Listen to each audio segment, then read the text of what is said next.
What is it you need to know about implementation before starting your digital transformation? That's what we're going to cover in episode number 150 of Transformation Ground Control. This is Transformation Ground Control, your source for all things business, technology, strategy, and change.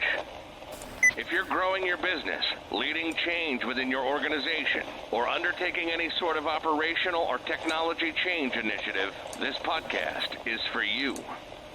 This show covers what you need to know about digital transformation, organizational change, operational improvement, and business growth. 5, 4, 3, 2, 1. And now, here's your host, Eric Kimberling.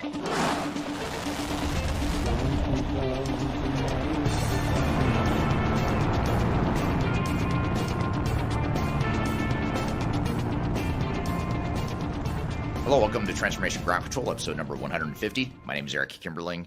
This is the weekly podcast that covers everything related to digital transformation, including the strategy, people, process, and technology sides of change. Again, my name is Eric Kimberling. I'm the CEO of Third Stage Consulting. We're an independent consulting firm that helps clients throughout the world reach their third stage of digital transformation success. This podcast has new episodes every Wednesday at transformationgroundcontrol.com. You can find new episodes as well as all the past episodes of this show. And this show is produced by Major Tom Productions and sponsored by Third Stage Consulting. So thank you for being here today. And joining me today, as always, is Kyler Cheatham. Kyler, welcome to the show. Thanks for having me. Excited to be here today. Absolutely. Thank you. And excited to have you here as well. Excited to have the audience here today and excited for the show we're going to cover and all the guests that we're going to have on here today. I've got an action-packed episode. It's really honing in and focusing on implementation, the software implementation side of digital transformation. That's what we're going to cover here today. And that's the focus of today's entire episode. We're going to start off with some general questions from the audience about implementations to begin. And then also in the opening segment, we'll get into a couple hot topics that are related to implementation. One being cloud vendor lock-in. We're going to talk about vendors locking in customers and what the consequences of that might be. We'll also talk about 9 steps to effective implementations. So be sure to stick around for that. That'll be in the opening segment here as we get going here. And then later in the show, we'll have our first guest, who is Verekar, who is the CEO of a company called Avero Advisors. He's going to be on the show with me to talk about implementation planning and what you need to do to get ready and to plan for any sort of software implementation you might be pursuing in 2024 and beyond. So that'll be a great segment. He's been on the show before. It'd be great to have him back. In fact, he'll be here live in the studio with me, which is unusual. Usually people join remotely, but he'll be here physically in the same studio with me. That'll be fun. And then later in the show, we're going to continue on this thread of software implementations by talking about implementation red flags. We'll play you a clip of a video that Kyler recently produced to talk about some of those red flags. We'll talk about, with Nate Stroeher from the Third Stage Consulting team, we'll be talking about early warning signs of trouble during an implementation. So again, back to this theme of how do we get ready for implementation? How do we plan for it? What are those warning signs we need to watch for? We'll have Nate Stroeher on the show to talk about that. And then we'll also talk about implementation readiness and how do we get ready for implementation? How do we know if we're ready? We'll have Benton from the Third Stage Consulting team later in the show to talk about that. So we're covering a lot of stuff here, a lot of guests here today. And if you're in the midst of an implementation, this is going to be super relevant to your knowledge base here. So before we jump into our guests and the other topics here today, Kyler, what are some of these hot topics, or actually the questions? What are the questions you have in store for us from the audience? Absolutely. Well, implementations can be incredibly complex. So before we jump into questions, I just want to provide one resource that I think is a really great holistic kind of playbook for this conversation. And that is our Lessons from 1,000 Implementations that you and our team put together. So I'm just going to pop that up on the screen here as far as a QR code. It's a great kind of holistic resource that's packed full of implementation readiness, implementation red flags, warning signs, great resource. So that is our pre-work, as we always like to provide that to kind of follow along to the conversation. But let's get into some of these really great questions. Implementation is so complex. So there's a lot of questions around how do you kind of unpack that. And there's one that I really want to start with here that I think is a really kind of good overall question. So this user says it's actually from your YouTube channel, We failed at a smaller implementation within our organization. And now it's really impossible to garner buy-in for a much larger, but much needed new system. How would you address this? Yeah, that's a great question. And a common challenge that organizations have when they have failed once at a project, you lose a lot of credibility organizationally and politically. And, from a change management perspective, it becomes even more difficult. So, I think the key, first of all, is to make sure that you as a team, as a project team, have learned the lessons. What are the lessons from the failure? Why did we fail? And make sure you've taken the time to not dwell on the past necessarily, but to dissect the failure and understand what went wrong so you don't make the same mistakes again. So that's the first and foremost the thing you've got to do. You don't want to just keep repeating the same pattern and expecting a different result, because something must have happened on that project that you need to remediate, or else you're just going to get the same results the next time around. So understanding that as a smaller project team and a leadership team organizationally is the first step. And then secondly, once you've done that, then it's that self-awareness in the transparency around that self-awareness is really important. So if you can come out as a leadership team and acknowledge that, hey, we did not do this well last time, we acknowledge that. So your team already knows it. There's no point in hiding from it. You might as well just come out and admit it to the team that, yeah, that didn't go well. And more importantly, here's what we didn't do well. These are the things, these are the mistakes we made. And here's what we're going to do different next time. And this is why we have confidence in this project going forward. And honestly, just stepping back objectively, organizations that have failed or struggled in a project, they are generally, in my opinion, more likely to succeed the next time around, because now they have some battle wounds. They have those scars. They know, what they should have done right the first time. So they have that benefit of hindsight now that a lot of teams don't have. I'd rather work with a team or a client that has failed or had a troubled project, because I know they're going to be more successful and they're more open to new ways of doing things rather than repeating the past. I'd rather work with that type of organization than one that's completely naive and has never been through one of these projects, or hasn't done it in 20 years and hasn't gone through any major changes, because that client is very high risk because they don't know what they're getting themselves into in many cases. Now, having said that, there are some exceptions to that comment that I just made, which is that sometimes organizations keep repeating the same patterns. They fail over and over again, and even we can't help them because they can't get out of their own way. So there are some clients like that or organizations like that. But for the most part, there's a lot of lessons to be taken from failures and troubled projects, and you just need to be transparent about it and use that as a way to pivot towards the new, better strategy that you come up with to address your implementation. Yeah, that's great insight, Eric. And I love how you put kind of a positive spin on that, because when I first read this question, that was my first thought, is this is actually a really good thing or could be spun into a good thing. But definitely something that you can look at the lessons and learnings around that, but totally understand it can be hard to kind of garner, especially cultural buy-in after a failed implementation. So great question. Another question here, if we're going to talk about implementations, we must talk about agile versus waterfall, right?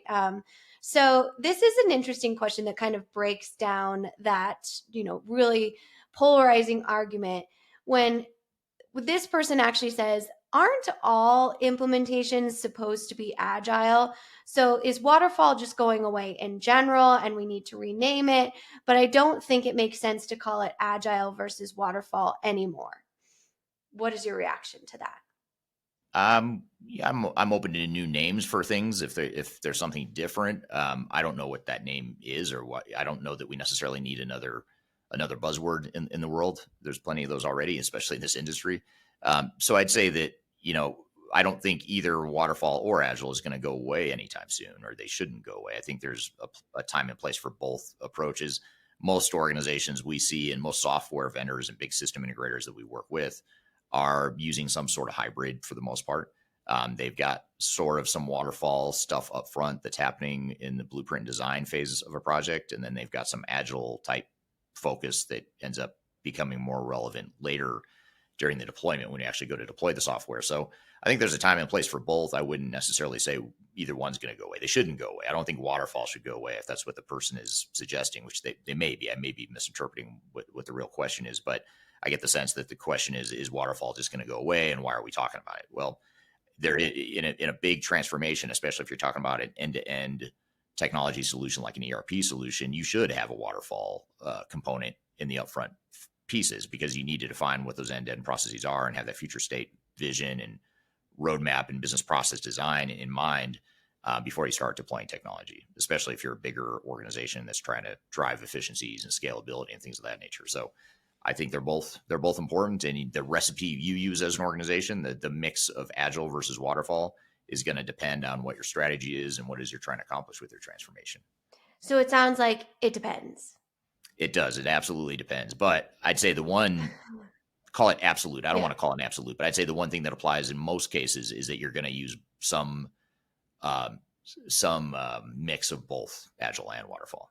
Absolutely. And that approach doesn't have to be one or the other. It's more prescriptive for your organization, your project, and what that really looks like. But I think the key to that question that we can pull out of there is it's important to understand that overall strategy and clarity before you engage in your implementation in order to effectively use resources and budget. So great question there. And I have to bring you one more question kind of outside the implementation area, but I promised last week's listeners that you would help them choose their term paper topic.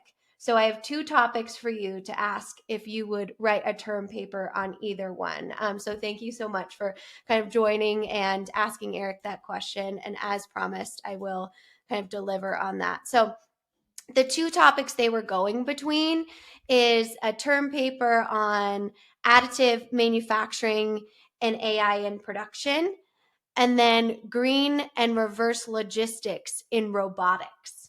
So those were the 2 they wanted you to vote on. Which would you write a term paper on? That's a great question. Me personally, I'd be more interested in the first one, the additive manufacturing and AI. I think that's a cool topic and be super interesting to hear about that or read about that. There is part of me though, and please, I hope no one is offended by this comment in the audience, but there's part of me that thinks, well, what does the professor want to see? What's going to resonate more with the professor? And in a lot of colleges and universities, professors love the sustainability, environmental stuff. So you could, if you wanted to play to that bias or whatever you want to call it, that might score you some goodwill with your professor. But I think the topic itself, I'd be much more interested in the first one myself. What do you think? What do you like best? Or which topic? Yeah, that was a perfect consultant answer. Like, what does the client want? Right. It's true. You can tell I've been doing this my whole life, my whole career. Yeah. Right. Yeah, I think from a practical standpoint, I completely agree with you that additive manufacturing and AI in production. And I think, at least for me, the really green initiatives could be a subtopic in that term paper, because there is a lot of green initiatives when it comes to efficiencies in AI production using additive manufacturing. So, but thank you for that great question, and thank you for the engagement and wanting Eric to answer that so badly. So that's just kind of a look under the curtain of how we choose these questions. We try and make them as valuable for our audience. So if you do have questions, I highly recommend putting them in the chat here. Our team will grab them and then bring them to future episodes because there's lots of great questions there. Also, if you have your own answers, the goal here of this actual podcast is to create some diversity in the conversation. So we'd like you to share those as well. And then we actually pull those and pump those out on our social media too. Also. So I know we're going to get to a few other kind of hot topics in the industry, but if you do have questions after these questions, please just pop them in the comments. Yeah, absolutely. Love having the audience questions. They're a lot of fun to answer, and it's interesting to hear where people's minds are and what they're thinking about. So thank you for contributing to this podcast by dropping your questions either on this podcast episode and or in our other social media platforms. We'll get to as many of those questions as we can. We're going to come back to some hot topics here in just a moment, though. In the meantime, we're going to cover a couple things. We're going to talk about cloud vendor lock-in as well as 9 steps to effective implementations. Later in the show, after we get through those hot topics, we're going to have Verekar on the show, who's going to be talking about implementation planning. He and I are going to have a discussion here in the studio about that. And then later in the show, we'll get to implementation red flags, early warning signs of trouble during implementation, as well as steps to implementation readiness. So we're going to continue this whole theme of implementation and software implementation strategies to help you in 2024 and beyond. But first, we're going to take a quick break. We'll be back with more Transformation Ground.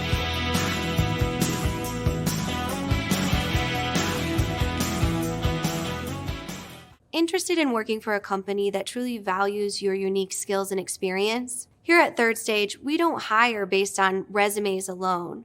We look at the full candidate, experience, and willingness to provide excellent service for our clients. Within a technology, independent, and agnostic consulting firm, you have the opportunity to learn across industries with a diverse group of clients. Our consultants also have the opportunity to diversify their portfolio and learn across technology systems. If you're interested in joining a high-growth entrepreneurial organization, please reach out to us at work@thirdstage-consulting.com.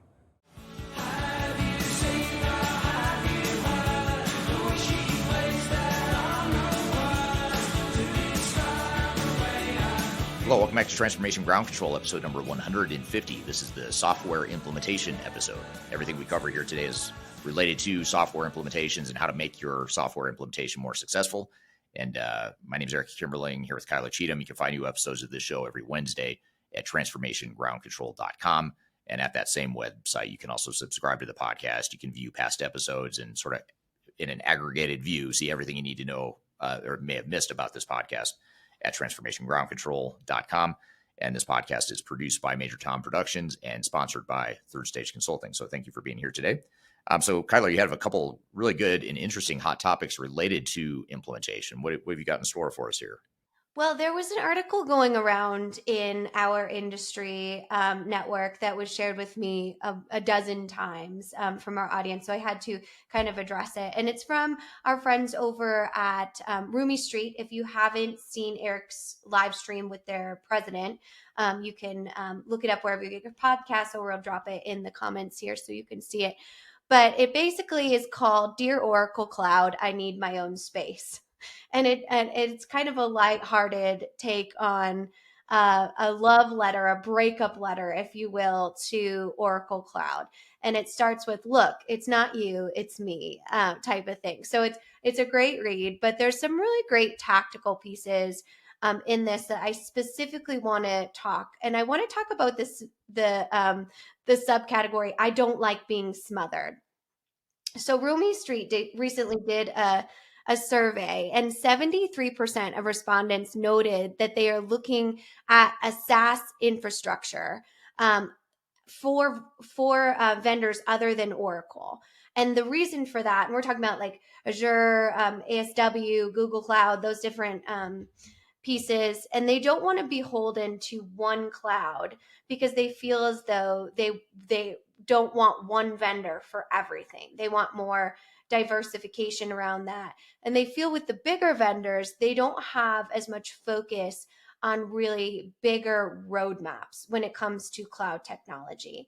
So I wanted to bring that to you and see what your thoughts are around, really going for more focus-based cloud vendors for your maintenance, your infrastructure, those types of different things, as opposed to one vendor for your entire tech stack within your cloud overall portfolio. Yeah, there's something to be said about hedging your risk and diversifying your technology. And, the reason companies get stuck in vendor lock-in is because their entire operations are driven by that one software solution. And if something changes with that one software solution or that vendor that you don't like, you're stuck. It's harder to get out of it than if you had diversified and you had multiple technologies in place. I think, I know you mentioned the article was written by Roomy Street, who their CEO, as you mentioned, was on this podcast before, which if you go to transformationgroundcontrol.com, you can go look at past episodes to see that one. But in that episode, we talk about, third-party maintenance. And that's something to think about too, is do you need your vendor to provide the software and provide the ongoing maintenance, especially if you are still using some on-prem sorts of solutions? And you don't. You have other options. You don't have to do that all through your vendor. You can use third-party maintenance providers. But the problem is with that model is as they move to the cloud and as more and more solutions are in the cloud, organizations, I think, are going to get more stuck with this lock-in concept. And I think that's why we have yet to see the real fallout and the downside, the dark side of the cloud movement, is because we haven't yet run through the full cycle of organizations that implement a cloud solution and then 10 to 20 years later they outgrow the system or need to make a change. And we haven't gotten there yet because the cloud is still relatively new. We're still really in the first decade of most of these big incumbent software vendors moving to the cloud. Some vendors like NetSuite and Salesforce, Workday, et cetera, they were already in the cloud, 25 years ago, but that's more an exception than the norm. These other vendors that started off on-prem and are now making the switch to the cloud, they're still in the first decade of doing that. And so we have yet to see the full life cycle of what happens when these big, massive organizations outgrow that system, or there's some sort of misalignment with the way the cloud solution is evolving versus what the business needs are. And that divergence is going to create the need to do something. And that's where I think you'll see and feel the pain of having that vendor lock in, which we might see it on a small scale right now, but we haven't seen it on a big scale by any means. Absolutely. And I think that's the point of this article. It might not even be Oracle, right? It might be, just diversifying your evaluation and understanding that, having the ability to be mindful. So I'll read you the last just sentence here that I think sums it up pretty well. It says, "Let's just be friends. I'm not ready to take our relationship to the next level. While I still like your software, my affection doesn't keep my head in the clouds. I'll keep seeing you, but on my own terms. I hope you can understand and respect my boundaries." So very well said. That's funny. When it It's comes great. to Sounds like a great article. a software. Oh, it was. I mean, it was. And thank you. I should say thank you for tagging me in it so many times about how we should talk about this, because not only do I learn so much from our audience when you do send me articles, but that made me laugh out loud. So really great content just in general. But let's transition to talking about ERP implementation, this 9-step guide. So I want to take you through kind of what this looks like just real quickly and kind of ask you about these steps when we go into kind of prepare to talk about implementation readiness in your conversation with AV and Greg later in the episode. So these 9 steps, the step 1 is assess your current system. 2 is define the scope and goals. 3 is actually choose an ERP system. And 4, configure your system. 5 is prepare and migrate data. 6 is test the system. 7 is train new employees on the new system. And 8 is implement the system fully. So that order specifically is kind of what I want to talk to you about. And if I were to guess, since we've worked together for so long, what you would say, I was thinking you would switch 1 and 2. Define scope and goals is 2, and 1 is assess current systems. So I just wanted to see if you would have any shifting in what that may look like as far as focusing on the technology as opposed to focusing on assessing the organization and defining the business goals as opposed to just the technical goals. Yeah, I don't know that I necessarily switch the order, but I would do what you said, which is sort of maybe expand what number 1 is. Because if you think about it, it's hard to define the scope and goals of the project if you haven't fully assessed what you have today and what you're trying to change. But I think in that step 1 that you mentioned, which, what did they call it again? They called it assess current systems. Is that what it was? Yes. So assess the current system. So on that one, then I'd say that if you look at the current systems, I would look beyond the current systems. I'd look at not just what the systems are today, but what the business processes are and what the organizational structure is. And perhaps more importantly, define what you think the future state processes should be and the future state organization, that future state operating model. And then once you've done all that, then it's easier to then define the scope, the goals, the overall detailed plan, going through the evaluation and some of these other steps that you mentioned throughout that list. Interesting. And the last question here, would you put training as number 7? So you prepare and migrate data, you test, and then you train, and then you implement? Is that how that step-by-step would work? Or is training too late in this 9-step process? Yeah, I think on its own, it's too late. I think if anything, you might have iterations of training that could start even as early as selecting, as soon as you've selected the software. There's no reason you can't start training some team members on how to use the system and creating as many power users or super users as you can within your own team. I mean, that's something that you really need to have, especially if you're going to operate on a level playing field with your software vendor and outside technology implementers. You have to have that sort of a minimum level of understanding of the software to be able to be on even footing with your partners that you're working with. What you don't want to have happen is this sort of learned helplessness of, we're not the experts, they are. So therefore, they have to do the work. You don't want to do that. You don't want to have that sort of learned helplessness. So I think the more you can train yourself early on, even before you get to the mass, kind of the final end user training at the end, I think you want to do a lot of that in parallel. And we have a guest joining us here, Yes, as you can see in the I background here. know. We got this is funny. We're not going to edit this, so Oh my God. we're letting this ride. We're going to let these guys do in No, the podcast absolutely episode. not. I was just about to say Do not Eric cut has this. 2 unexpected guests. And if you're watching the audio version, I've got two construction workers waving at the camera right behind me because I'm in a different spot than I usually am. So they seem to be enjoying themselves. So as long as they don't do anything inappropriate or crass here, we'll let it ride.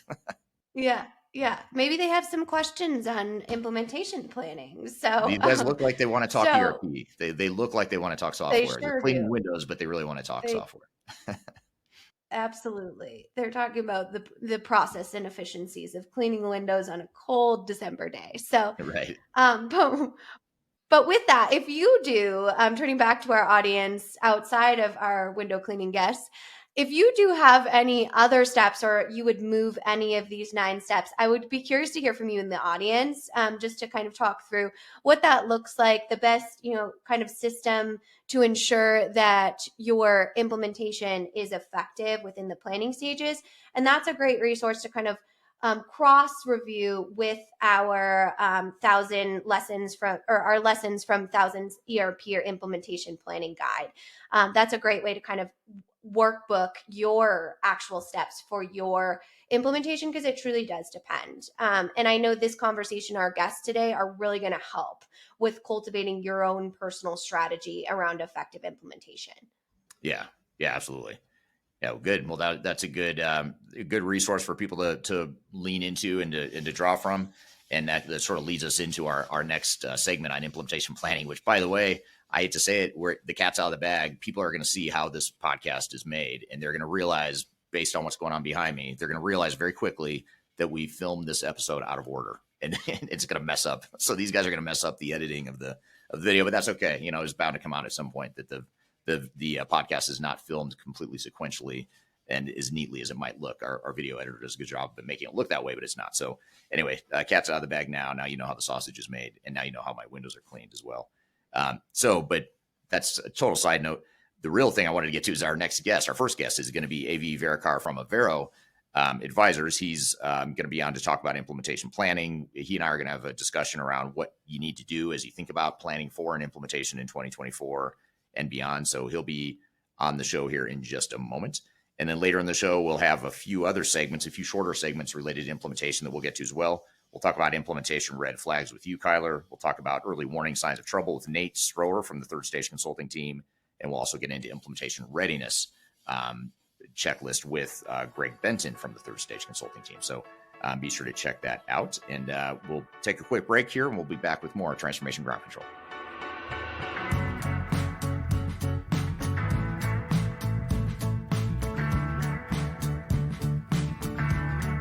I'm excited to share our newly released 2024 Digital Enterprise Operations Report. This free download is available on the Third Stage website at thirdstage-consulting.com. This report is truly packed full of technology-independent and agnostic insights for your project to ensure that you're strategically optimized for success. Download your copy today with the QR code in front of me, or visit our website for more details.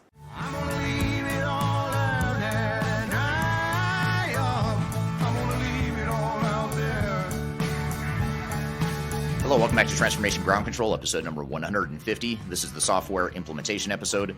My name is Eric Kimberling here with Kyla Cheatham, and you can find new episodes of this show every Wednesday at transformationgroundcontrol.com. Be sure to check it out on YouTube, LinkedIn, Facebook, Twitter, or any audio podcast platform you'd like. You can find aggregated platform of all those platforms, this episode or this podcast at transformationgroundcontrol.com. So be sure to check it out there.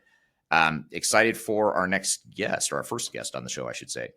This is AV Verekar. He is the CEO of Avero Advisors.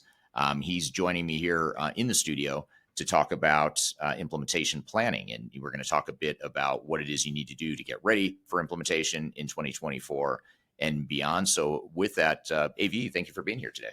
Thanks for having me. This is I'm glad to be part of the first in-studio experience, the Eric Kimberling experience. Is that the next one? No, I'm AV. I'm Abhijit Verekar. I'm the founder and CEO at Avero Advisors. We are an independent digital transformation and ERP consulting firm that focuses on the public sector across the United States. And we've been working with Eric for almost a year now. So excited to be here. Thank you. Yeah, we were just talking last night at dinner. We were talking about how it's been just exactly a year this month that we first met. So our teams met at the Inc. 5000 fastest growing companies conference or gala, and that's where our teams first met and how we've gotten to know each other. It feels like longer, but it's only been a year. It does, and congratulations, by the way, on 2 years in a row. Yeah, how many years in a row for you? 3. Yeah. You got to speed on that one, but that's it. That's the only thing you're going to beat us. No, just kidding. So. Tell us about your background. So obviously you founded Avero several years ago, but tell us about your career. What led you here? Yeah. So I'm an accountant and finance person. I've got 2 master's degrees in accounting. And as I finished my second master's degree, I realized I didn't want to be an accountant. So fell into consulting in like almost 20 years ago, joined a consulting firm in Cleveland, Ohio as an intern. And fell in love with it because I can meld my financial background and accounting expertise with technology and help solve client problems. So did that for about 15 years before I started Avero in 2016. Yeah, it's been a fun ride. I enjoy this profession. I know you do too. And that's one of the many reasons that we get along. Yeah, because we have common interest in consulting. We both kind of stumbled into it too. Yes. I never planned to be a consultant just like you. It just sort of happened, and then you try it, and then you learn to love it over time. Yeah, I don't think anyone plans to do it. Most consultants I've met, they stumble into it from some other background they've developed some deep expertise in an area of their life or curriculum, and they've done some work in the industry, and that expertise leads them to consulting. But our path was not like that. We stumbled into it, which I think is a good way of doing it too. Yeah, absolutely. Yeah. So I want to turn to the audience real quick just to acknowledge where everyone's joining from here today. Obviously, AV and I are here in Denver. When I say this is our studio, this is actually my office. And AV was kind enough to help me set up this little makeshift studio that could accommodate 2 people instead of, I usually sit right across the room here at my desk, and we had to kind of move everything over. So you're like kind of video production guy here today along with me. So thank you for helping. But joining, a lot of people joining from all over the world here today. David from Germany on YouTube is here. Thank you, David. James from Hereford, UK. Jesus from Spain. We've got someone from Toronto, India, Dallas, Texas, Denver, Colorado, San Diego, California, London. So thank you, everyone, for joining wherever you are today. People all over the world. So great to have you all here today. And this is a topic that has global implications, right? It doesn't matter where in the world you are. This is stuff that is going to be relevant to you as you get ready for your transformations. I'd also love to hear in the chat, if you don't mind just dropping in the chat where you are right now in your ERP or digital transformation journey as you look to 2024. Are you getting ready to start one? Are you in the middle of one? Are you a consultant maybe that's trying to assist with one or more? So love to hear your perspectives from that. We have someone from Knoxville here too, by the way, which is where you're from. Go Vols. Yep. So I guess just to start, before we dive into the implementation planning process and sort of what it takes to get ready for an ERP implementation, let's talk about first maybe some just general trends. What are the big trends that you and your clients are seeing in the space that we should be aware of if we're planning for an ERP implementation in 24? Yeah, so we work with governments. So our clientele tends to be slightly behind, and sometimes by design compared to private sector. So what I'm seeing, or we're seeing, is a fast adoption of cloud technologies and SaaS, which you probably saw 2 years ago. Right. But it's accelerating. The offerings that are coming to our clients are more varied now. Clients, companies like Workday and Oracle and NetSuite are really interested in the public sector market, the mid-level market. Prior to this, they were really only going after the large clients. So that's one thing. The adoption of AI, there's a lot of curiosity, but no real products. Right. I think 24 will show us some real products, some real enhancements in existing technologies with AI. And I'm really excited about natural language reporting so that, accountants like me can just go ask questions to their ERP system without having to run down to IT to have a custom report made. I think that's what's going to come in to play next year. I don't think it's too far out. Everything that Microsoft is doing with Copilot, that we are seeing, not yet able to play with it, right? If you have some expertise in Azure and you can go behind the scenes and play with the OpenAI APIs. But I think the consumers will start seeing all of that as products next year. Yeah. What do you think? Yeah, same thing. And I have a follow-up question. I'll come back and add some additional thoughts here. But you said something that's really interesting. You said the government's a little bit further behind, and so they're doing things that maybe private sector was doing a couple of years ago. And I think even in the private sector, you have a lot of companies that are different degrees of digital maturity. Some are more mature than others. For those organizations that might be listening here today that are further behind, let's say, and they get enamored by all these new features and bells and whistles of enterprise technology like AI or whatever it is, how do you help clients sort of incrementally get there without jumping too far, making too big of a leap too soon? Our approach is getting them to do a strategic plan, be it technology, all technology or just CRP systems. No matter what you do, you need a plan, right? Because these projects are once in a lifetime. If done right, you won't have to do this again, right? If you don't do it right, you're going to do another ERP implementation, and these aren't fun projects to go through. So first of all, you need to have a plan. What does this mean to your organization? How are business processes going to change? How are people going to change? How are you're going to manage the change in business processes and people's roles? That needs to be defined first. Then you need to look at your business processes, things that you've been doing for the last 30 years on pen and paper, even Excel. That's going to change and get automated. You need to map all of this out on paper, on Visio, on BlueWorks Live, what have you, before you go and select a product, right? Because that's going to dictate or educate you on what product's going to fit your needs the best. Yeah. So visioning, to-be process mapping, requirements definition, all of the things that are considered to be time-consuming and boring are actually the most important things to do. In an ERP implementation. Yeah, and so many of those boring things that you have to do are prerequisites to getting to the more advanced technologies. Absolutely. So if you think about like AI, you have a client who has, let's say they've got messy data, systems aren't integrated, they're in silos. AI is too big of a jump if you're in that setting. So you've got to figure out in that roadmap, to your point, how do you define your processes to where you've got better data flow, integration of data? Then you can start thinking about AI at that point once you've got that. But you can't just jump straight to AI. No, and you have to also think about infrastructure, right? It's often overlooked. You want to move from on-premise to the cloud, or go from having a system in your basement to a SaaS product. You can't do that if you have jacked up networking and not good servers and no bandwidth. Right. So there's another layer to that. You have to look at your infrastructure, look at how you're set up, what your bandwidth is, what your failovers are. How are you going to do backup? Because we've seen clouds being hacked, right? Big companies losing data. Google Drive lost data, a couple of weeks ago. So it's not fail-safe. So you always have to have an infrastructure plan that plans for all of these things. Yeah, for sure. It's also, are you seeing any in the public sector? Are you seeing any shifts or trends as it relates to specific software solutions or software providers that are becoming more prominent or less prominent than you've seen in years past? Or what are the trends you're seeing there? Yeah, in the last year or two, we're seeing more involvement by Workday and Oracle in the mid-tier market. And when I say that, there's a few big cities, New York, Denver, San Francisco, what have you, the large metros that are really being served historically by the big software players, right?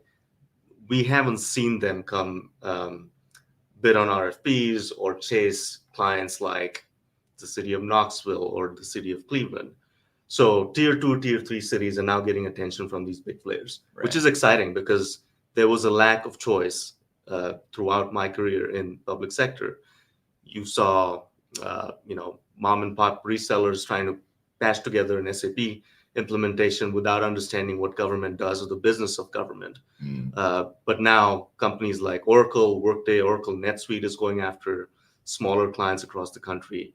They've really thought this out. The gov strategy is pretty strong, and they're giving companies like Tyler Technologies a run for their money in that mid to low section of the market. Right. Yeah. So it's good for the clientele because there's more choice, and they're going to get true SaaS service rather than just something stuck in the cloud. Yeah. We're seeing the same thing in other verticals too in the private sector. SAP is another example. Yeah. SAP with S4HANA now is going down market. They're with the Grow platform. They're trying to take S4HANA and scale it down for the mid-market. So it's really interesting for any organization that's a mid-tier, mid-sized organization. They've got a lot of options, both the big players coming down market to support their needs, and then the smaller NetSuites of the world or whatever vendors that typically focus on this space. Okay, I'm here with AV Verekar from Avero Advisors. We're talking about implementation planning in 2024 and beyond. We've got a lot more to cover in the conversation, but we're going to take a quick break. We'll be back with more Transformation Ground Control.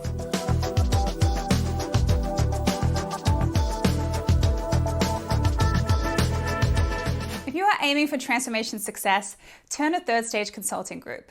Third Stage's independent and technology-agnostic consulting team helps clients define their digital strategies, define their roadmaps, and manage their transformations. With offices in the US, Europe, and Australia, our team helps the world's most forward-thinking organizations through their transformation pitfalls and risks. If you are embarking on a digital transformation or business change initiative, contact Third Stage Consulting to see how we can help you reach the third stage of transformation success. Learn more about us and download independent reports, videos, and other best practices at thirdstage-consulting.com.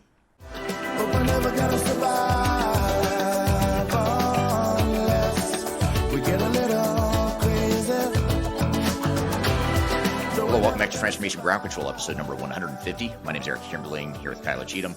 You can find new episodes of this show every Wednesday at transformationgroundcontrol.com, so be sure to check it out there. I'm here with AV Verekar talking about implementation planning and what you need to do to get ready for implementation in 2024 and beyond. So let's jump back into the conversation. There are just a couple comments here on where people are in their journey here. James on LinkedIn says that he's a consultant project manager halfway through the build phase with go live scheduled mid-2024 on Microsoft D365. So thank you. That's very specific point in his journey. Yes, and D365 also is seeing a resurgence, right? Yeah. I'm sure you're seeing that too. Just like S4HANA, SAP Cloud, D365 is making a resurgence. Yeah. So all good news for our clients. Yeah, lots of options for sure, but very different options too. A lot of these vendors you're talking about, Workday, Oracle, Oracle Fusion, Oracle NetSuite, SAP, D365. These are all Workday. These are all very different solutions. Yes. So it's interesting. You have a lot of good options that are very different. Yeah. Here's a question from or a comment here from Oscar on LinkedIn. Oscar says, I found that many clients don't plan their business transformation projects sufficiently. They're not mapping business processes sufficiently. They don't have any change management in place ahead of the system implementation and tend to have resistance from the business to change. And so I'll pop the comment here up on the screen so everyone can see it. Thank you, Oscar, for that great comment.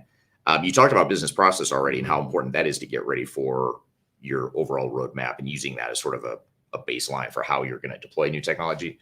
We haven't talked yet about change management. How does change management fit into what you were describing earlier about having that blueprint in the business process? It's extremely important. The first thing you need to do is talk to your users, people that are going to be using this system. And I've run into a few situations where, for example, this client is going from PeopleSoft to Oracle HCM in the cloud, PeopleSoft on-prem, Oracle HCM in the cloud. And they're considering this an upgrade. It's just an upgrade. We're just going to, get Oracle or a reseller to come in and do an upgrade. And when asked if you've talked to your HR department or your largest departments, and the answer was no, why should I talk to them? Because their requirements are pie in the sky was the answer.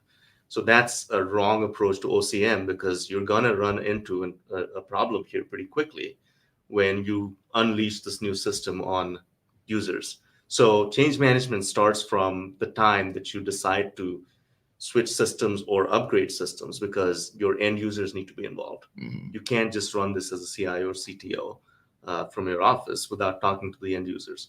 That's step one. And throughout the implementation, you have to do, there's a lot of theories about change management and they're all useful, but the most useful thing is talking to people like they're people and understanding that any change is going to upend their lives. Because a lot of people are very invested in the work they do and have been doing great work using older systems and patched together Excel sheets for a long time. So you have to be considerate of what they're about to go through. Yeah. And I think that's the best approach to change management. Yeah. What about, do you ever have clients or executives, especially at your clients, where they say, that sounds great. Yeah, we need to do change management, but we're not too worried about it because our people are really excited for the change. The old systems suck. New system's great. They want this new system. So yeah, we might do a little bit of change management. We don't really need to. Do you hear that from executives? All the time. All the time. How do you counter that, or what do you say to that? What I just said, right? It's like if you're a child, you ate all the fun stuff on the plate first. You have to go back and eat your vegetables. You can't leave the table. Yeah, it's a must thing to do, right? Because if you don't do change management right, if you don't care for the people that are going through this change, and I'm being very soft about this, right? There's theories on how to do it, and communications and newsletters and videos like this, and we've done all of that. But if your executives don't put a lot of value into effective and accurate change management, you're going to be in trouble, because you can do everything right, but if you don't have adoption from the users, the system's not going to work for you. Yeah. What's been your experience with that? Same thing. I mean, it starts at the beginning, like you said, like from the moment you embark on an evaluation, really. I mean, even when you're evaluating potential systems, you need to involve people at that point, and that gets them excited. And usually what we find is that you have this sort of a curve where during the selection process, people get more and more excited because now you see the opportunity. You see, oh, this great new technology is so much better than what we're using now, or mainframe's going to go away, or green screens, or whatever, our old system's going to go away. Now we've got this great new fun system we can use. And then you select, at the time you select the software, usually that's sort of the peak. That's the peak excitement. And then it starts to drop off. And sometimes it just drops off a cliff because people start to freak out when they realize that this is a lot harder work there is. Yeah. And now you're going to change my job. Now you're going to change everything I do that I've been doing for the 20 years the same way. Now you're going to change that and tell me I've got to use a new technology, new processes. And it just turns into a threat. And so you've got to turn it, you're never going to stop those peaks and valleys, but you can minimize the drop, it's where people get. And a great way of doing that is, again, doing it upfront, right? As you do business process redesign, as you do requirements, you're getting people to think about how processes, their lives are going to change, their work's going to change. And our process is doing that without talking about what system they're going to get. Right. Because it really gets people that have been using a green screen or an AS400 for 30 years to think about how life could be different if they didn't have to maintain these spreadsheets that keep breaking because they're interlinked and it's on some server that was destroyed in some fire. You've heard those stories too, right? So as you're doing process redesign, as you're doing requirements definition, that's a great time to start talking about change. And those are great tools that become part of your change management routine. Yeah.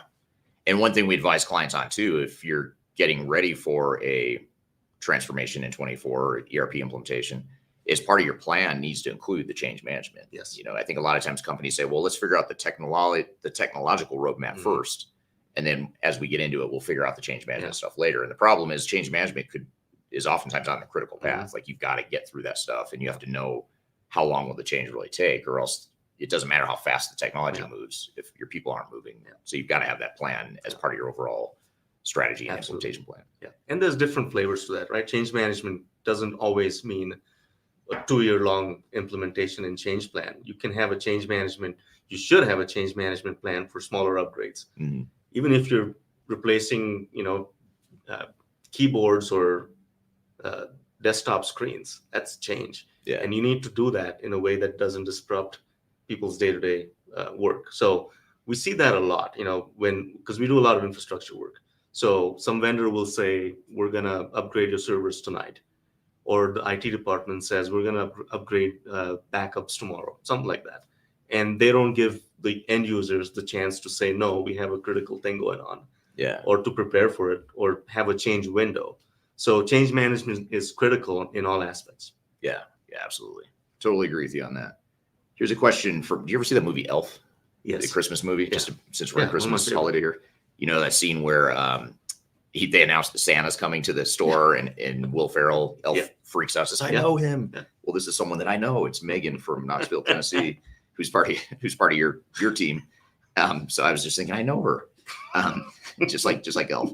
But Megan says, how should local governments, and I'll expand this question a little bit if you don't mind, Megan, but how should organizations in general approach a cost-benefit analysis when considering an investment in a new ERP system?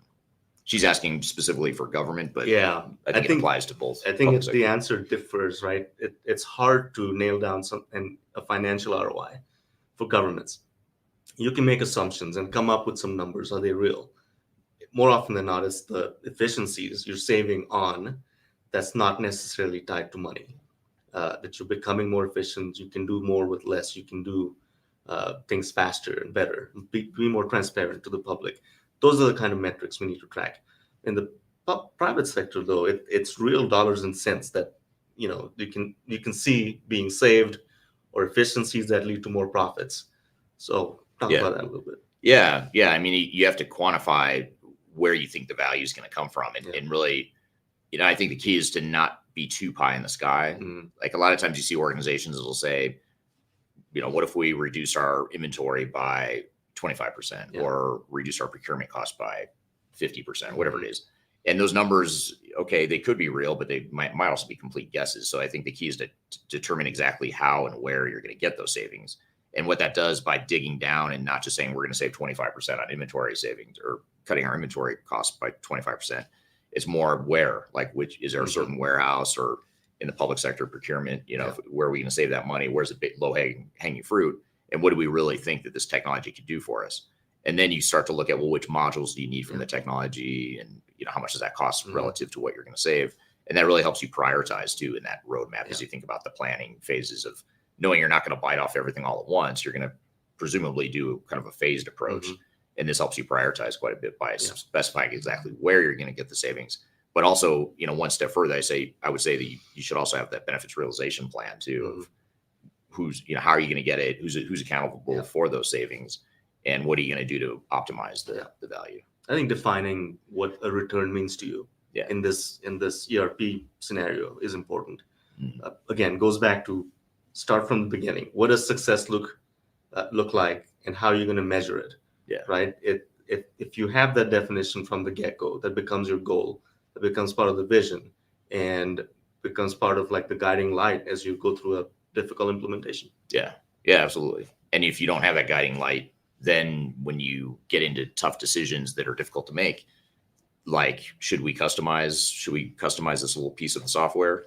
I don't know. Customization is generally viewed as bad in the industry or in these projects, but it might be good if it adds material value to what you can get out of the system. Okay, I'm here with AV Verekar from Avero Advisors. We're talking about implementation planning in 2024 and beyond. We've got a lot more to cover in the conversation, but we're going to take a quick break. We'll be back with more Transformation Ground Control. When I wake up, well, I know I'm gonna be the man who wakes up next to you. When I go out. If you are aiming for transformation success, turn to Third Stage Consulting Group. Third Stage's independent and technology-agnostic consulting team helps clients define their digital strategies, define their roadmaps, and manage their transformations. With offices in the US, Europe, and Australia, our team helps the world's most forward-thinking organizations through their transformation pitfalls and risks. If you are embarking on a digital transformation or business change initiative, contact Third Stage Consulting to see how we can help you reach the third stage of transformation success. Learn more about us and download independent reports, videos, and other best practices at thirdstageconsulting.com.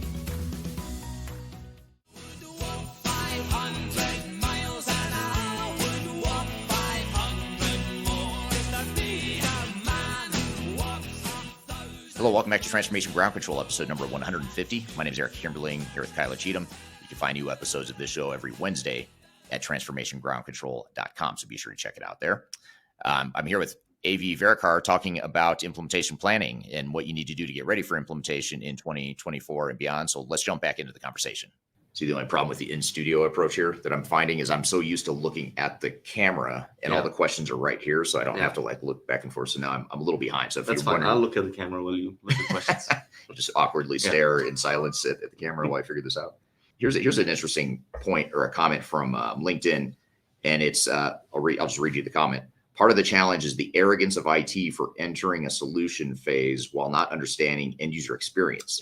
They are stuck in ivory towers of technology.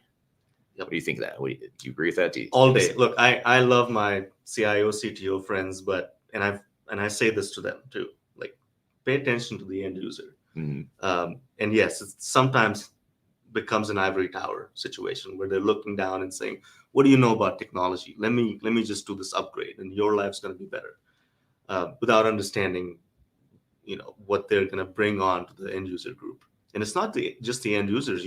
Your director levels, your executives that rely on a system to get data to make decisions.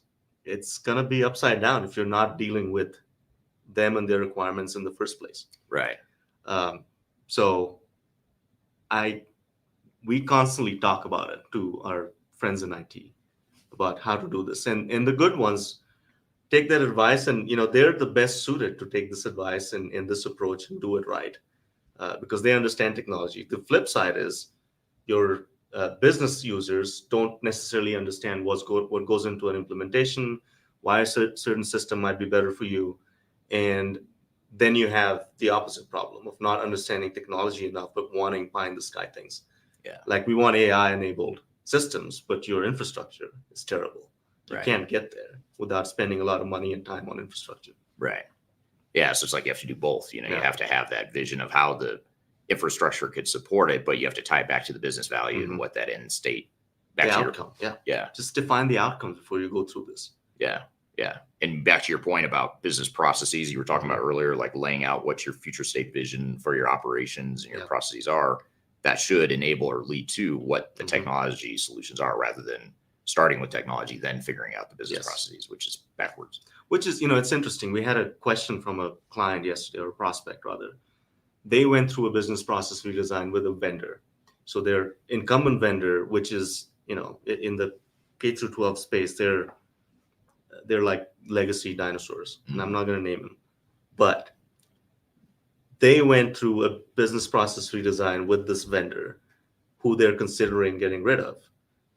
And they want us to use this PPR to take this project further. So our response was, their question was, can we use this PPR to save some money on your services? And we're like, yeah, but it's not going to be useful because it was made, or you went through this from the lens of this vendor that you don't like. So the BPR is focused on how can we make this product work for you, or how can we make you work for the product. So it's upside down. BPR should be done without thinking about what product you're going to come implement. It should be the first thing you do, in really understanding what your business practices are today and how they'll change, how they should change with modern automation. And that's where we come in, right? We can tell our clients that, these 7 steps you do in the PO process are now done automatically. You just cancel that whole lane over there. Yeah. And this is now automated. Therefore, it saves you 2 days of manual labor. Yeah. And that's the future state. A lot of times clients don't know what's out there because this is the only thing they know. Yeah. So it's our job to educate, map, and then make sure that they're getting what they are envisioning or asking for from the vendors. Yeah.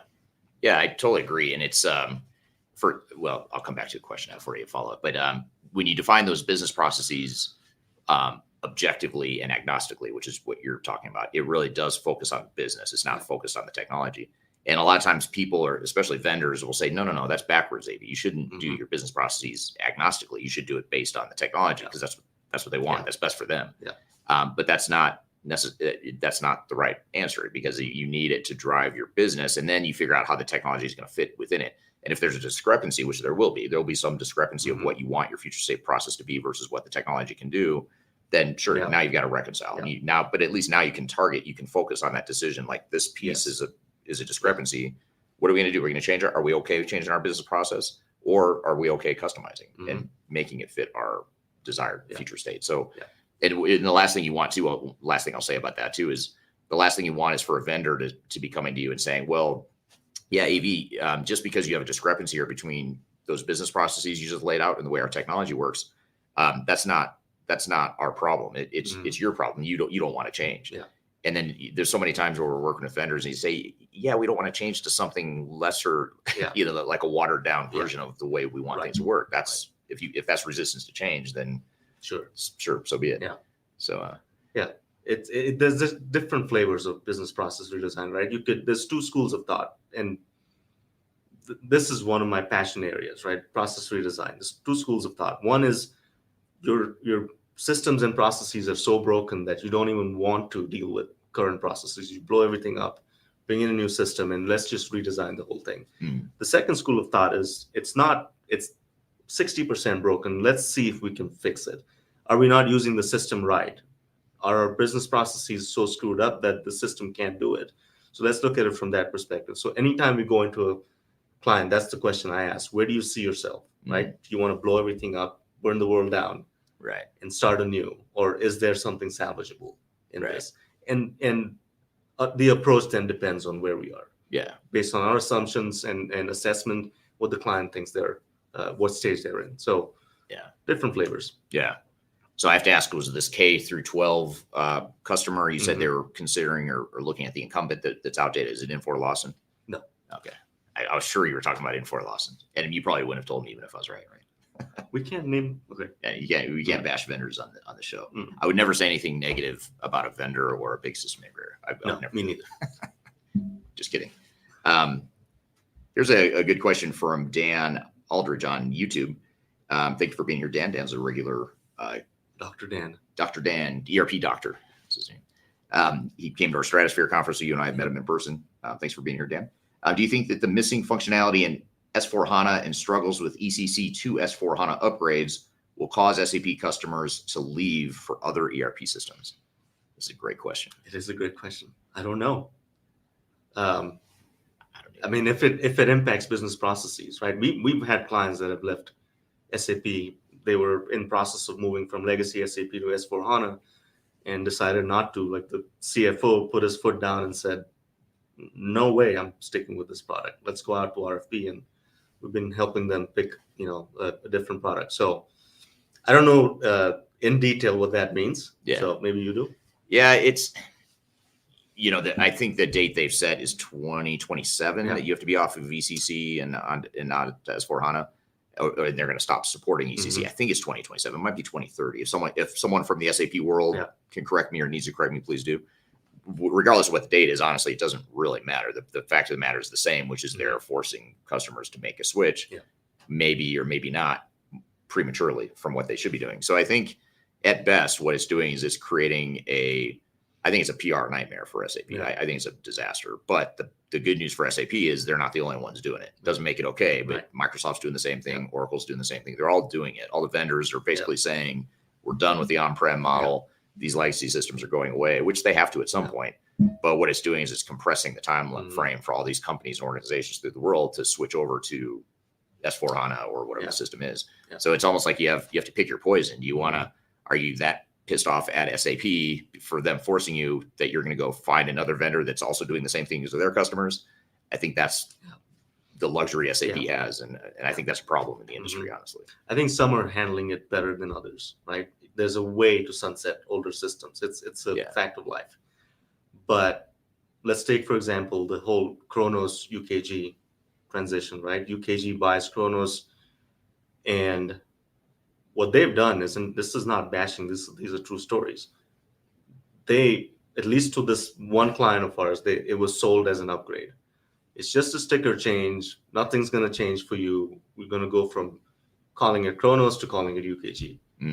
Couldn't be farther from the truth. It was a brand new implementation with a third party involved, and they didn't look at any of the documentation. And the kickoff meeting started with, tell me what your vision is for the future of your department, or something like that. It was like, what? Now, this is a new implementation? You said it was an upgrade or just a sticker change. So that one has not been well managed. And it's not just one client. Anywhere you go, you do the same thing. Right. And it comes down to who it is that's charged with the implementation, right? The third party that they're bringing in to implement the solution are not very good. And it's giving them a bad rep, right? And a good point to be made there is Kronos was always in the cloud, especially at this client of ours.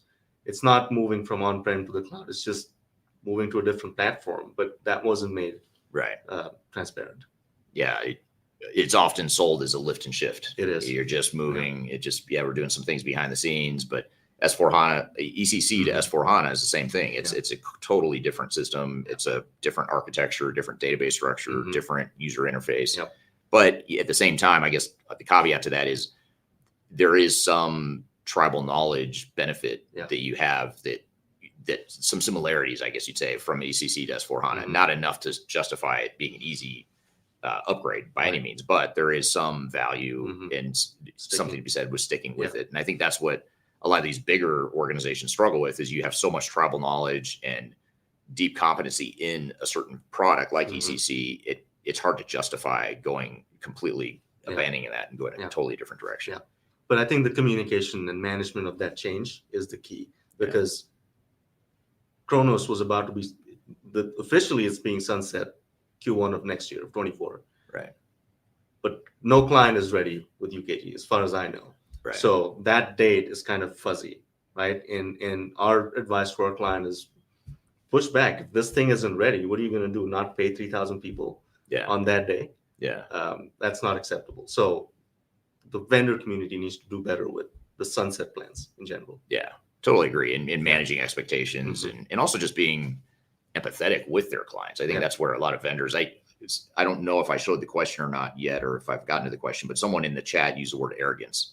I think maybe they're talking about, it might've been a different question, but I think the vendors, and SAP is one of the vendors where I think there's a certain amount of arrogance that they have, and sort of disregard for customer needs, and saying, and it's all about them. It's like, we need to get off this legacy system, therefore you need to get off the system. And we're basically going to hold a gun to your head and tell you you've got to switch now.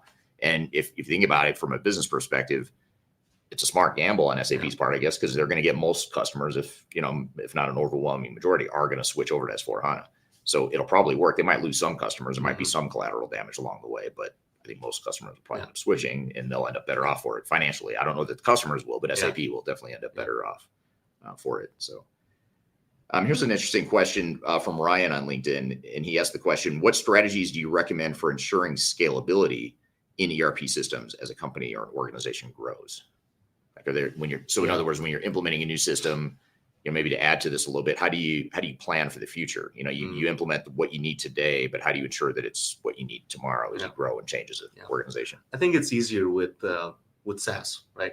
In the cloud, you don't have infrastructure issues, so it's easier to grow, but you still need to plan for it. In the public sector, it's easier.